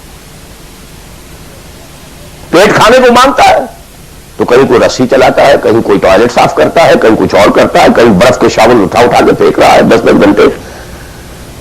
کسی کو کہنے کی ضرورت نہیں کہ یہ کام ضرور کرو، پیٹ کھانے کو مانگتا ہے. اس لیے اور ریکوائرمنٹ. جب یہ محسوس ہو جائے یہ میرا فرض ہے، اور یہ فرض ہے، یہ کوئی اضافی نیکی نہیں ہے، یہ نوافل نہیں ہے. نوافل تو اگر دین کا ماحول، دین قائم ہوتا تو نوافل کا میدان تھا. تو جب سے وہ نظام ہی نہیں ہے تو فرض اہم پہلا یہ ہے کہ اس کو بدلو. اگر یہ معلوم ہو جائے کہ اگر میں یہ نہیں کر رہا تو میں کافر شمار ہو رہا ہوں، میں ظالم شمار ہو رہا ہوں، میں فاسق شمار ہو رہا ہوں. لستم علی شیء حتی تقیموا التوراۃ والانجیل وما انزل الیکم من ربکم یا ایھا الذین آمنوا لستم علی شیء حتی تقیموا القرآن وما انزل الیکم من ربکم. اب جہاں تک اس کا تعلق ہے کہ وہ جد و جہد کیسے ہو، کس طرح کی جائے، طریقہ کار کیا ہو، اس میں اس وقت نہیں جانا چاہتا. یہ بالکل ڈفرنٹ ایشو ہے. یہ ایشو کلیئر ہو جائے تو پھر آدمی خود تلاش کرے گا. if there is no other way out، اب تو وہ خود تلاش کرے گا. پیٹ کھانے کو مانگتا ہے تو کہیں کوئی رسی چلاتا ہے, کہیں کوئی ٹوائلٹ صاف کرتا ہے, کہیں کچھ اور کرتا ہے, کہیں برف کے شاول اٹھا کے پھینک رہا ہے 10 گھنٹے. کسی کو کہنے کی ضرورت نہیں کہ یہ کام ضرور کرو, پیٹ کھانا بھی مانگتا ہے. اس لیے اور ریکوائرمنٹ جب یہ محسوس ہو جائے یہ میرا فرض ہے, اور یہ فرض ہے, یہ کوئی اضافی نیکی نہیں ہے, یہ نوافل نہیں ہے. نوافل تو اگر دین کا ماحول دین قائم ہوتا تو نوافل کا میدان تھا. تو جب سے وہ نظام ہی نہیں ہے تو فرض اہم پہلا یہ ہے کہ اس کو بدلو. اگر یہ معلوم ہو جائے کہ اگر میں یہ نہیں کر رہا تو میں کافر شمار ہو رہا ہوں, میں ظالم شمار ہو رہا ہوں, میں فاسق شمار ہو رہا ہوں. لستم علی شیء حتی تقیموا التوراۃ والانجیل وما انزل الیکم من ربکم یا ایھا الذین آمنوا لستم علی شیء حتی تقیموا القرآن وما انزل الیکم من ربکم. ہمارے ہاں تمہاری کوئی حیثیت ریکگنائزڈ ہے ہی نہیں جب تک کہ تم قائم نہیں کرتے. اور قائم کرنے کا بدل کفارہ کیا ہے کہ اپنا تن من دھن لگا دو, قائم ہو نہ ہو جائے تو کیا کہنے, اگر جیت گئے تو کیا کہنا, ہارے بھی تو بازی مات نہیں. قل هل تربصون بنا الا احدى الحسنيين, ان دونوں حالتوں میں ہمارے لیے تو حسنہ ہی حسنہ ہے. سب کے سب مر گئے, قتل ہو گئے, رومیوں کے ہاتھوں سب ہلاک ہو گئے, تب بھی ہمارے لیے تو کامیابی ہی کامیابی ہے. اور ہم جیت کر اگر آ گئے تب تو تم بھی کہو گے کہ کامیابی کے ساتھ لوٹ آئے. تو ہمارے لیے تو کس چیز سے ڈراتے ہو؟ جب منافقین مدینہ کہہ رہے تھے لا تنفروا فی الحرب, کیا ہو گیا تمہارا دماغ خراب ہو گیا ہے؟ اب تک تو یہ عربوں کے آپس کی انفائٹنگ ہوتی تھی. We are going against Roman Empire, having standing armies, trained armies, Roman legions. You want to confront them? ہوش کے ناخن لو. جواب کیا دیا گیا؟ قل لن يصيبنا الا ما كتب الله لنا هو مولانا هل تربصون بنا الا احدى الحسنيين. We don't have to lose anything. ہر حال میں جیت ہے. اگر جیت گئے تو کیا کہنا, اور ہارے بھی تو بازی مات نہیں. سکسس ہی سکسس. تو وہ طریقہ کیا ہے, اس کے سٹیجز کیا ہے, میں نے بہت تفصیل سے, اللہ کا شکر ہے, یہ چیزیں انگریزی میں بھی, میتھڈالوجی کیا ہے, ریولوشن کی میتھڈالوجی کیا ہے. بس یہ کہ جو میں نے کل بھی رات بھی بیان کیا تھا کہ اگرچہ دین تمام انبیاء کا ایک رہا لیکن شریعت و منہاج علیحدہ علیحدہ رہی. شرع لکم من الدین ما وصی به نوحا والذی اوحینا الیک وما وصینا به ابراہیم وموسیٰ وعیسیٰ. لیکن وَلِكُلٍّ جَعَلْنَا مِنْكُمْ شِرْعَةً وَمِنْهَاجًا. شریعت سپریٹ, منہاج سپریٹ. ہمارے لیے لازم شریعت محمدی اور منہج محمدی صلی اللہ علیہ وسلم. اس میں ساری نفی ہے. جی حضرت یوسف نے تو یوں کیا تھا, میں کیا تھا. وہ تو غیر اسلامی ماحول میں جا کر اور غیر اسلامی حکومت کے اندر انہوں نے ایک بہت اونچا آفس لے لیا تھا. انہوں نے پہلے شرط نہیں لگائی, پہلے ایمان لاؤ پھر میں آ کے تمہارے ہاں یہ کام کروں گا. وہ منہج اور منہاج ہمارے لیے نہیں ہے. لقد كان لكم في رسول الله اسوة حسنة لكل جعلنا منكم شرعة ومنهاجا. اب آپ یہ کہیں کہ صاحب ان کے ہاں تو شراب حرام نہیں تھی, تو نہیں تھی تو نہیں تھی, ہمارے ہاں حرام ہے. سابقہ شریعتوں میں سجدہ تعظیمی حلال تھا, کسی کے سامنے جھک جانا, ہمارے لیے حرام کر دی گئی ہے. شریعت اب محمد کی ہے صلی اللہ علیہ وسلم. بمصطفیٰ برسان کی خیش راک دی ہماؤ, اگر بول رسیدی تمام بولا بیس. اسی طرح منہج اور منہاج محمد کا ہوگا صلی اللہ علیہ وسلم. لن يصلح آخر هذه الامة الا بما صلح به اولها. اس امت کے آخری حصے کی اصلاح نہیں ہو سکے گی مگر صرف اس طریقے سے جس طریقے پر پہلے حصے کی اصلاح ہوئی تھی. اب یہ ہے آپ کے لیے, آپ کی سمجھ ہے, آپ کی صلاحیت ہے, آپ ذہین ہیں, آپ تعلیم یافتہ ہیں. Read between the lines of the سیرہ. منہج اخذ کیجئے سیرت سے, کیا منہج تھا, کیا میتھڈالوجی, کیسے آپ نے کام شروع کیا, کتنے سٹیجز سے گزرے, کسی ایک سٹیج سے دوسری سٹیج میں جانے کے لیے کیا شرط تھی، کس درجے تک ایک کام اکمپلش ہو جائے تو پھر اگلے درجے پہ قدم رکھا جائے، یہ ساری چیزیں وہ آپ کو ڈیڈیوس کرنی ہوں گی، انفر کرنی ہوں گی، اس کا استدلال کیجئے، استنباط کیجئے، استخراج کیجئے اور اس سے نکالیے. لیکن یہ کہ میں اس وقت اس تفصیل میں نہیں جا رہا ہوں، سوائے ان دو باتوں کے کہ نمبر ایک، منہاج میتھڈالوجی لازماً سیرت محمدی سے لینی ہوگی صلی اللہ علیہ وسلم. اور دوسری بات، یہ کام ہرگز انفرادی طور پر نہیں ہو سکتا، اس کے لیے جماعت لازم ہے. دھوکہ دیں گے اپنے آپ کو اگر سمجھتے ہیں کہ ہم یہ کام کر رہے ہیں.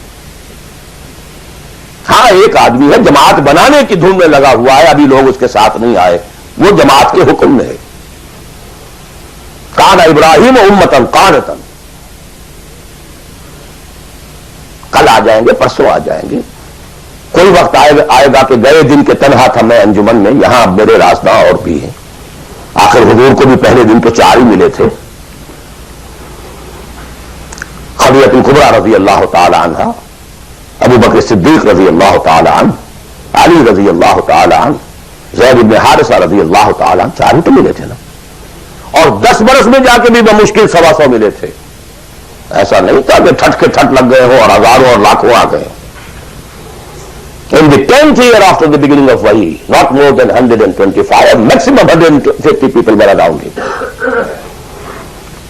لیکن جماعت، ید اللہ علی الجماع، علیکم بالجماع. اور اس میں حضرت عمر کا جو اثر ہے، اثر کو بھی ہم حدیث کہتے ہیں. حدیث 2 چیزوں کے مجموعے کا نام ہے، اخبار و آثار.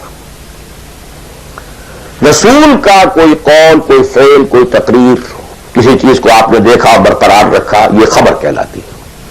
صحابی کا کوئی فعل، کوئی قول یا تقریر، یہ اثر کہلاتی ہے. اخبار جمع آثار یہ حدیث ہے. تو اثر ہے حضرت عمر کا رضی اللہ تعالی عنہ، لا اسلام الا بالجماع ولا جماع الا بالامارہ ولا امارہ الا بالسماع ولا سماع الا بالطاعہ. کوئی اسلام نہیں بغیر جماعت کے، کوئی جماعت نہیں بغیر امارت کے، کوئی امارت نہیں جب تک کہ حکم سنا نہ جا رہا ہو، اور کوئی سماعت کے معنی نہیں جب تک کہ حکم مانا نہ جائے. جماعت ایسوسیشن نہیں، انجمن نہیں، سوسائٹی نہیں، ادارہ نہیں. Institution is something else, association is something else. Organisation, party, حزب اللہ، حزب الشیطان. Clear cut polarisation. This polarisation take some time, وقت لگتا ہے. 10-15 سال میں جو خیر کا عنصر تھا پولرائز ہو کر حضور کی طرف آ گیا، جو شیطانی ایلیمنٹ تھا وہ دوسری طرف جمع ہو گئے. آرگنائزیشن ہوئی ہے، پازیٹیو آئنز ایک طرف، نیگیٹو آئنز ایک طرف. جانے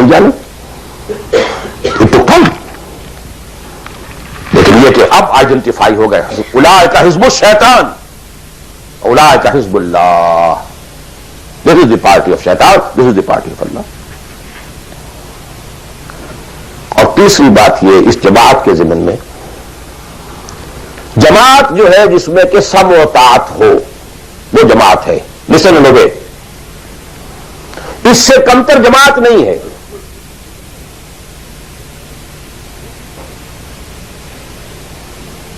لیکن یہ جماعت مختلف قسم کی ہو سکتی ہے. ایک کانسٹیٹیوشنل جماعت ہو سکتی ہے، اس میں کانسٹیٹیوشن کو وہ حیثیت حاصل ہوتی ہے کہ you have to obey it. کوئی اس کا صدر بنتا ہے تو حلف لیتا ہے کہ I will be loyal to this constitution. اب یہ بھی تو ایک جماعت ہے نا، امریکن نیشن ایک جماعت ہے، اس کا ایک کانسٹیٹیوشن ہے. صدر آئے گا حلف لے گا، کوئی اور آئے گا حلف لے گا، چیف جسٹس ہوگا حلف لے گا. اس کانسٹیٹیوشن کا، کسی آدمی کا نہیں ہے اس میں حلف. not personal allegiance to anybody. allegiance to the constitution. اسی طریقے سے جماعتیں بنے، ان کا دستور ہو، یہ ممبرشپ کی ریکوائرمنٹ ہے، یہ آپ پورا کریں گے ممبر بن جائیں گے، آپ امیر منتخب کریں گے کثرت رائے سے، پھر یہ کہ امیر جو ہے وہ بھی شورا بھی منتخب کریں گے، شورا کی رائے کا وہ پابند ہوگا یا نہیں ہوگا، کس درجے میں ہوگا کس درجے میں، آپ بنا لیجیے کانسٹیٹیوشن، اور جو شخص بھی شامل ہوگا وہ اس کانسٹیٹیوشن کا حلف اٹھائے گا. abide by this constitution. اس قسم کی جتنی جماعتیں ہیں please take it from me, مباح ہیں، جائز ہیں، حلال ہیں، بشرطے کہ اس میں ڈسپلن ہے، اوبیڈینس ہے. دی اونلی ڈفرنس از کہ اس میں اوبیڈینس یا ڈسپلن کسی فرد کے ساتھ الیجینس پر نہیں ہے بلکہ ایک کانسٹیٹیوشن کے ساتھ الیجینس پر ہے. But we have to obey, listen and obey, can't go beyond that constitution. تو مباح اور حلال اور جائز ہر وہ جماعت ہے خواہ کسی بنیاد پر بنی ہوئی ہو جس میں ڈسپلن ہے اور سموتات ہے، listen and obey ہے. لیکن منسوس، مسنون، معصور، یہ تین الفاظ. منسوس وہ شے ہے کہ جس کا ذکر قرآن اور حدیث میں ہو، نص یہ ہے ہماری. مسنون وہ شے ہے جس پر حضور نے عمل کیا ہو. معصور وہ شے ہے جس پر کہ آپ کے بعد بھی ہماری امت کے لوگوں نے عمل کیا ہے. صرف ایک طریقہ ہے اور وہ ہے پرسنل بیعت کا، شخصی بیعت. allegiance to a person. That is called بیعت. ہمارے ہاں حضور نے لی تو بیعت لی، حالانکہ آپ نبی تھے، رسول تھے، آپ کی اطاعت تو کرنی ہی کرنی تھی، اس کا کوئی سوال ہی پیدا نہیں ہوتا. کسی اور ایڈیشنل فارمل کسی ایگریمنٹ کی کوئی ضرورت ہی نہیں. But we have to leave some اسوہ فار دی امہ. اگر یہ نہ ہوتا تو بعد میں والوں کے لیے، بعد میں تو کوئی نبی تو نہیں آنا، رسول تو نہیں آنا، اسوہ کہاں سے آتا پھر؟ بايعنا رسول اللہ صلی اللہ علیہ وسلم على السمع والطاعة في العسر واليسر والمنشة والمكره وعلى عثرة علينا وعلى لا ننازل امر له وعلى نقول بالحق اينما كنا لا نخاف في الله لومة لائم. متفق علیہ. بخاری مسلم دونوں میں یہ حدیث موجود ہے. عبادہ ابن صامت رضی اللہ تعالیٰ. سوچئے جب رسول مان لیا تو یہ ساری باتیں کہنے کی ضرورت کیا ہے؟ Sometimes I do wonder, brother, when you say, Allahumma taqabbal minna ruku'ana wa sujudana wa what is it? Salatana. Yakfi inshallah. Rabbana taqabbal minna innaka anta as-sami'ul 'alim. Everything. Why don't we all counting them? اور کیا چیز اللہ کا تسبیح ہے، تحمید ہے، تکبیر بھی ہم کر رہے ہیں، تکبیرنا و تسبیحنا و تحمیدنا و رکوعنا و سجودنا و قنوتنا، everything.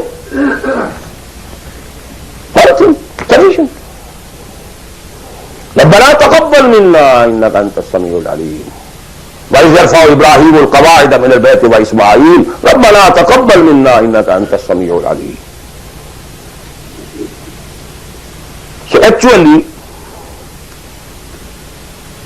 but here we find, اطاعت حضور کے لیے ایک بات تھی، ماننا ہے، ہر کو ماننا. لیکن یہ ساری شرطیں کیوں دی محمد نے صلی اللہ علیہ وسلم؟ It was not an oratory.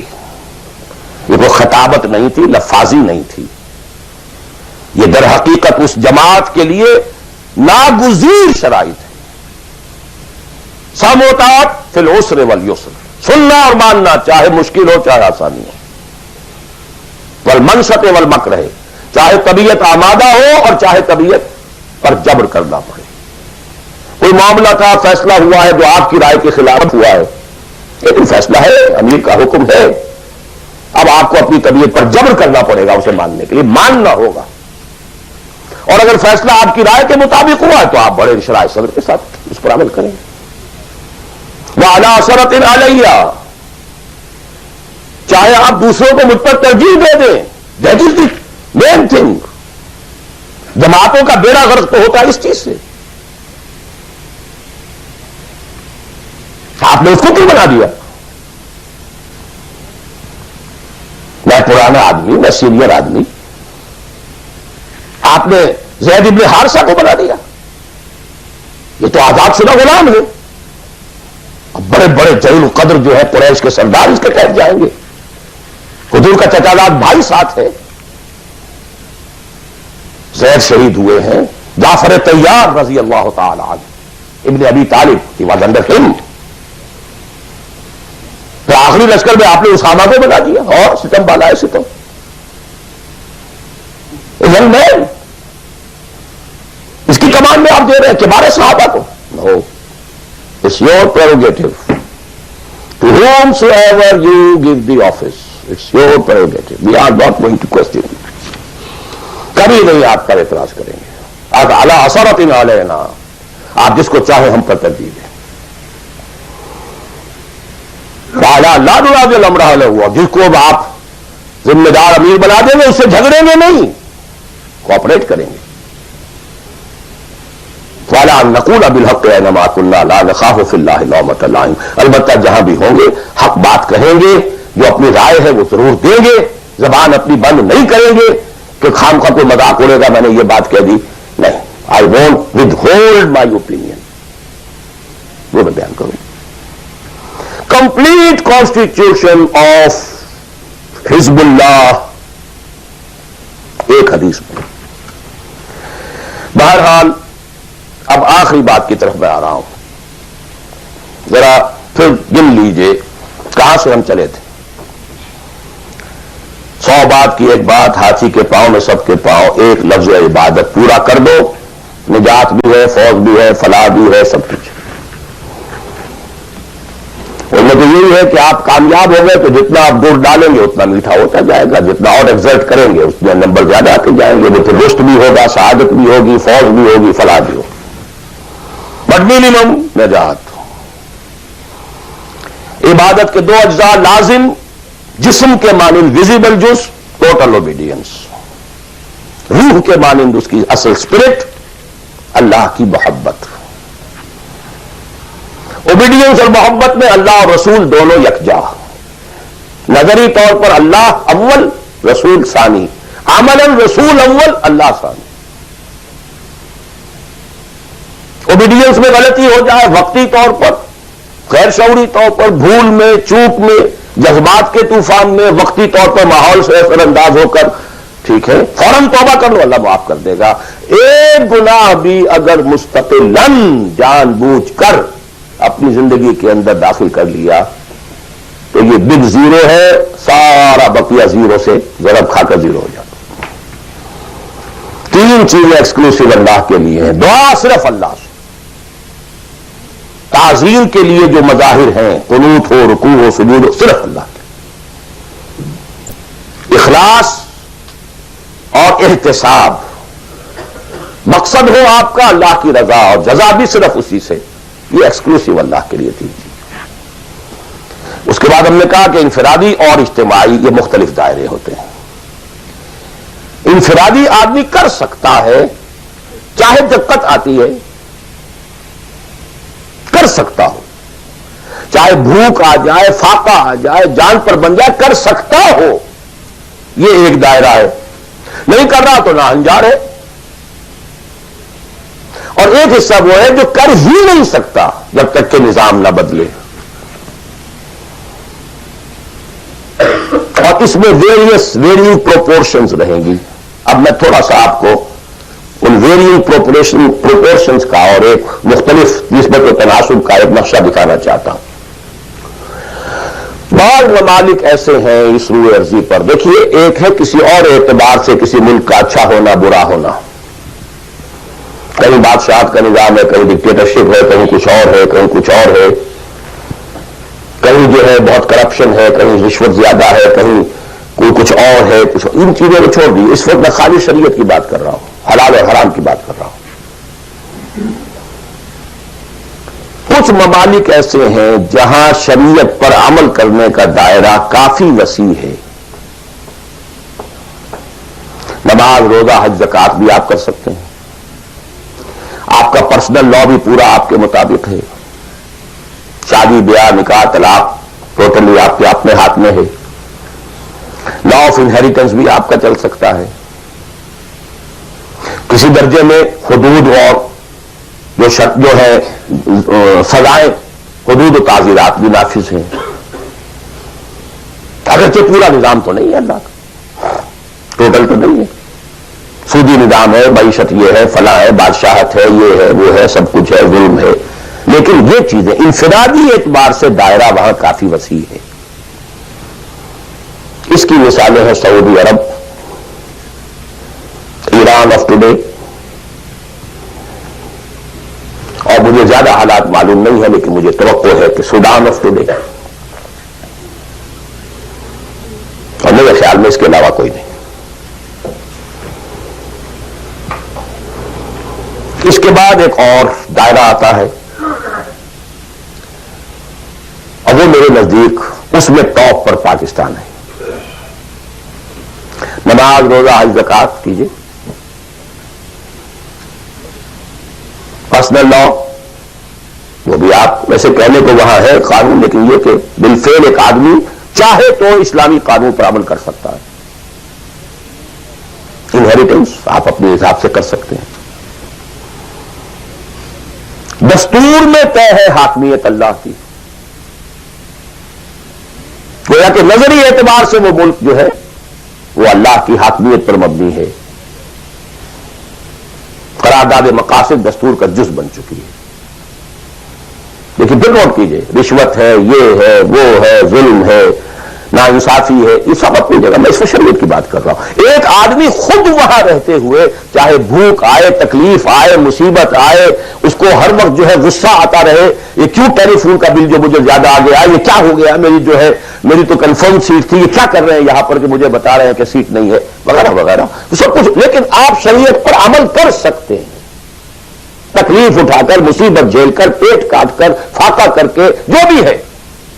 بڑا کاروبار نہیں کر سکتے، چھوٹا تو کر سکتے ہیں، جس میں نہ انکم ٹیکس کا معاملہ آئے گا، نہ کسی اور کی خباثت آئے گی، نہ کچھ اور ہوگا. کر تو سکتے ہیں، پیٹ پال سکتے ہیں. یہ ایک ملک ہے پاکستان. پھر یہ کہ نظری طور پر وہاں اگرچہ بالفعل نہیں ہے، نظری طور پر قرارداد مقاصد، ساورنٹی بلانگس ٹو اللہ. اب اس کے بعد وہ ملک آتے ہیں کہ جو خالص سیکولر ہیں، لیکن ان میں بھی میرے نزدیک ایک اعتبار سے بھارت بہت بہتر ہے.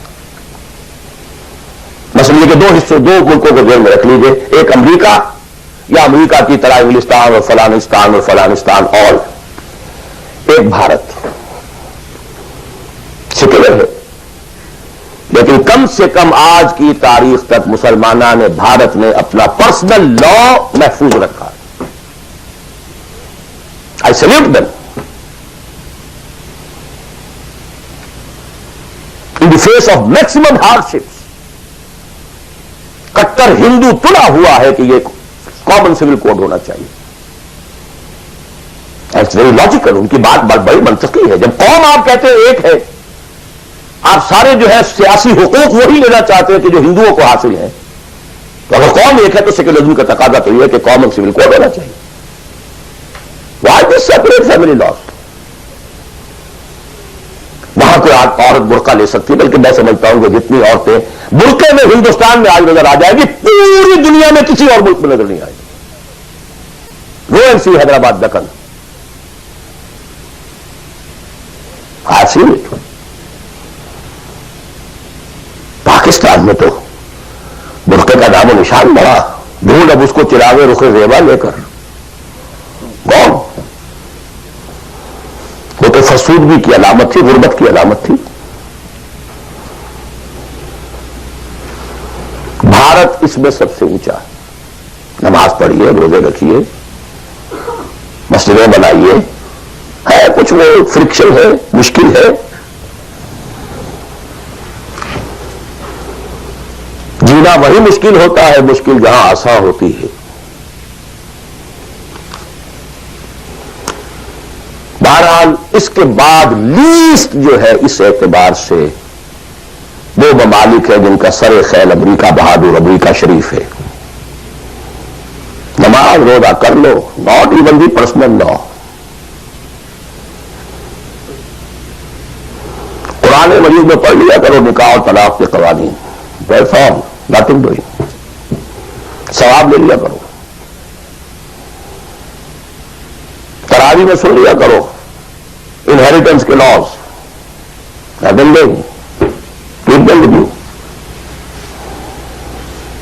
یہاں انفرادیت کا حصہ, اگرچہ اور بڑی سہولت ہے, دنیا بڑی اچھی ہے, کھانے کو اچھا ملتا ہے, سیکیورٹی بہت ہے, سب کچھ ہے.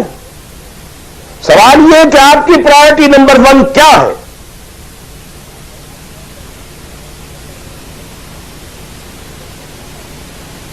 تو بائی چوائس اگر کسی کا مسئلہ ہے تو میرے نزدیک وہ بڑا مخدوش ہے. ایک سے پیدا ہی یہاں ہوا, وہ بات اور ہے بالکل. وہ تو ایسے ہی جیسے حضور مکے میں پیدا ہوئے, کفر تھا. اسٹرگل کرے, کوشش کرے, جد و جہد کرے, اسی جد و جہد میں جان دے دے, you are successful. But by choice جہاں زیادہ دین کا حصہ ہے اس کو چھوڑ کر جہاں کم حصہ ہے وہاں آنا, اور کس لیے آنا؟ For better life, for better living, for better earning, for more comforts, more enjoyments. اب میں کوئی لفظ استعمال نہیں کرنا چاہتا آگے. It's for everybody to decide himself. یہ گریڈیشن ضرور ذہن میں رکھیں. پاکستان میں بہت گند ہے, بہت خرابی ہے, رشوت ہے, جھوٹ ہے, لیگ پولنگ ہے, بیک بائٹنگ ہے, یہ ہے, وہ ہے, سود تو وہاں بھی ہے, یہ تو وہاں بھی. ٹھیک ہے, ایبسولوٹلی کریکٹ. وہاں بھی معیشت سود کی, معیشت تو ساری سود کی. سعودی عرب کے لیے سارے دینی ادارے چلتے ہیں وہاں پہ سود کے پیسوں پر. ڈاکٹر غلام مرتضیٰ ملک صاحب نے مجھے بتایا, جو ٹی وی وغیرہ پہ کافی آتے ہیں, کہ ایک مرتبہ ان کی سیلری تھی, سعودی عرب میں وہ کام کرتے تھے, اس میں ہاؤس رینٹ کئی مہینے جو ہے وہ کسی غلطی کی وجہ سے وہ شامل نہیں کیا گیا, تو انہوں نے ایک ایریئرز کا بل بنایا. اب وہ بل گیا, اب وہ کئی مہینے ہو گئے, جا کے پوچھتے تھے تو جواب یہ دیتا تھا ماں جال قسط نہیں آئی ابھی. اب وہ کئی مہینے سننے کے بعد کہے گا واٹ از دس قسط؟ پتا نہیں آپ کو شیخ؟ نہیں. اتنا روپیہ امریکن بینکس میں رکھا گیا ہے اس ادارے کے نام سے جس کے سود سے آپ کی تنخواہیں ملتی ہیں, وہ سود کی قسط آئی نہیں. جیسے دن سعودی عرب میں آخر سارا پیٹرن تو وہی ہے نا. سیکھا تو یہیں سے ہے جو کچھ سیکھا ہے, فاؤنڈیشنز بنتی ہیں, جو انڈومنٹس ہوتے ہیں, اسی سے ادارے چلتے ہیں. آخر اور کہاں سے ہے؟ معلم کل تو یہی ہے نا. یہ صورتحال. لیکن پھر بھی گریڈز کا فرق جو میں نے آپ کو کہا, وہاں ایک شخص جتنے حصے پر زندگی میں دین پر عمل کر سکے گا, کہیں اور اتنے حصے پر بھی نہیں کر سکتا. اس اعتبار سے فرق اور ہے. عبادت کے اس کانسیپٹ کو سامنے رکھیے, انفرادی, اجتماعی, ویرنگ ڈگریز. اب ظاہر بات ہے, آخری پوائنٹ ہے میرا یہ, جتنی حالت خراب ہے اتنی ہی شدید محنت درکار ہوگی اور اتنا ہی زیادہ ثواب ملے گا.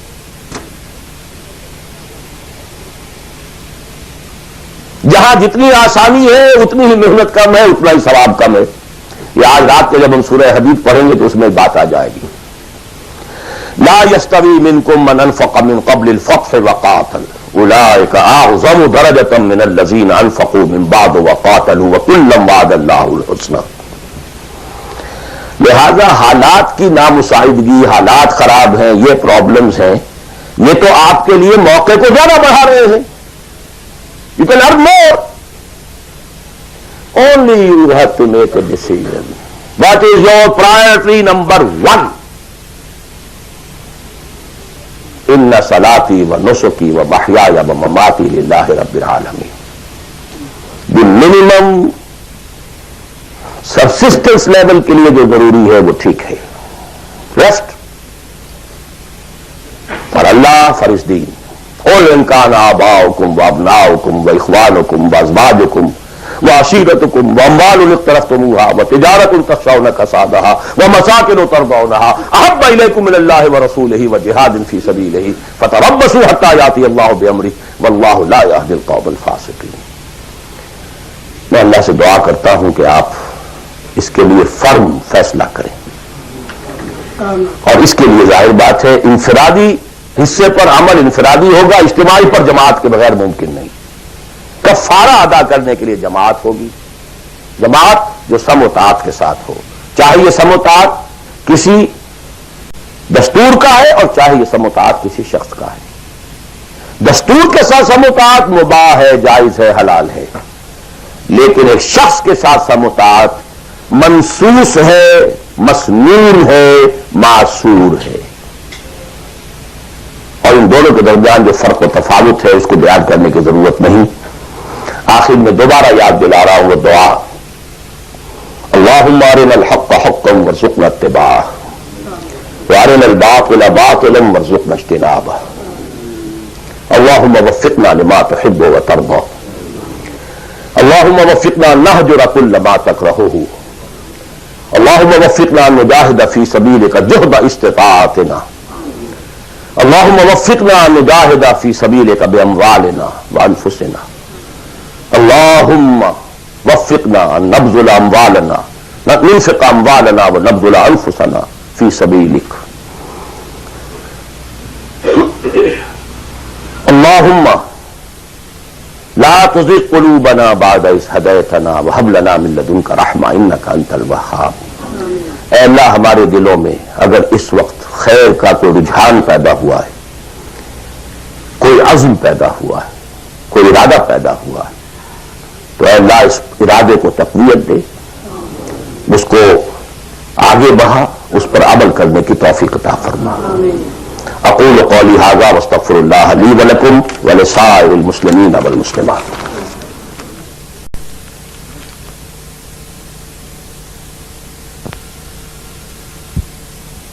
ڈائریکٹ ایک شے فی نفسہ ہی حرام ہے، نجس ہے۔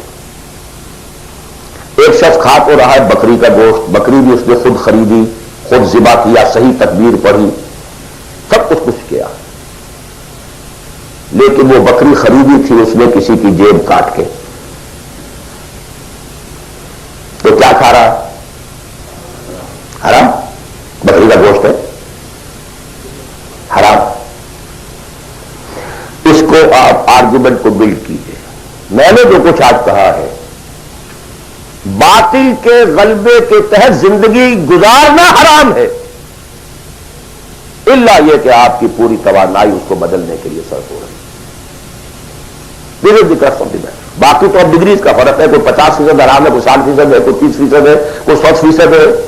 سانس لینا حرام ہے۔ If you are reconciled with it, your very life is haram۔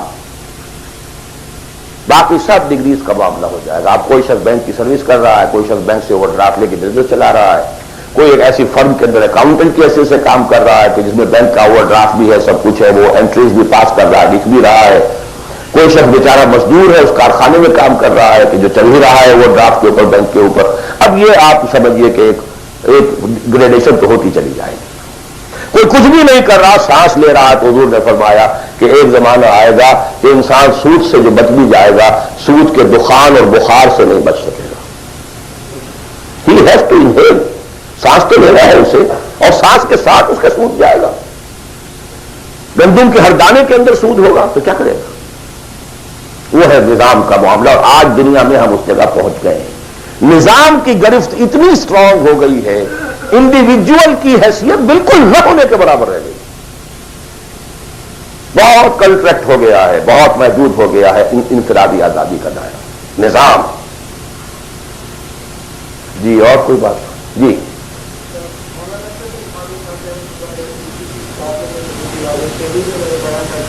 مقصود بالکار جو ہے بنیادی ارکان ہیں، شہادت، نماز، روزہ، زکات، یہ چار چیزیں جو ہیں یہ مقصود بالکار ہے۔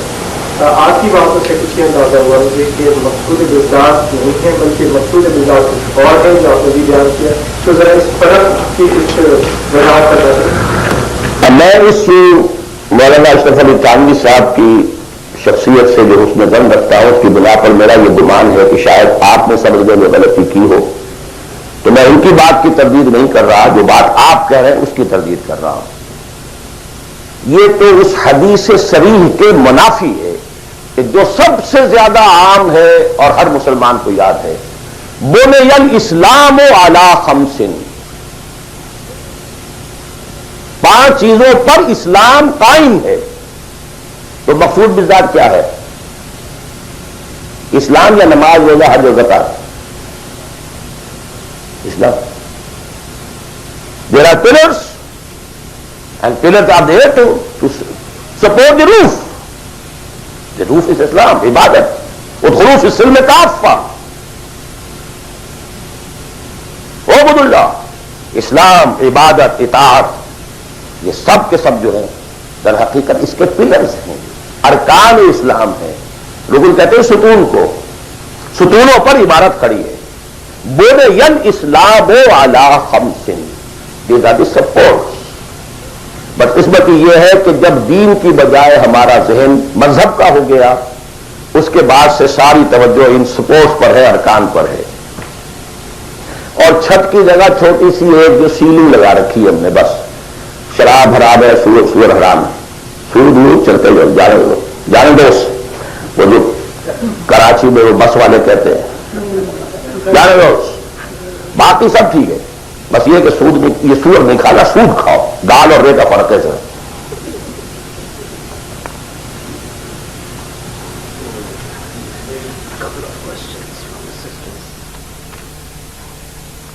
تقریر تو میں نے اردو میں کی تھی، سوال انگریزی شریف میں آ رہے ہیں۔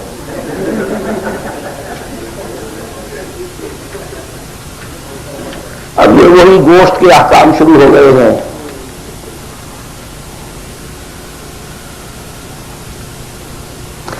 میں یہ سوالات آج نہیں لینا چاہتا، میں نہیں چاہتا کہ آپ لوگوں کا ذہن جو اصل تھیم ہے میری گفتگو کا اس سے ذرا ادھر ادھر ہٹے۔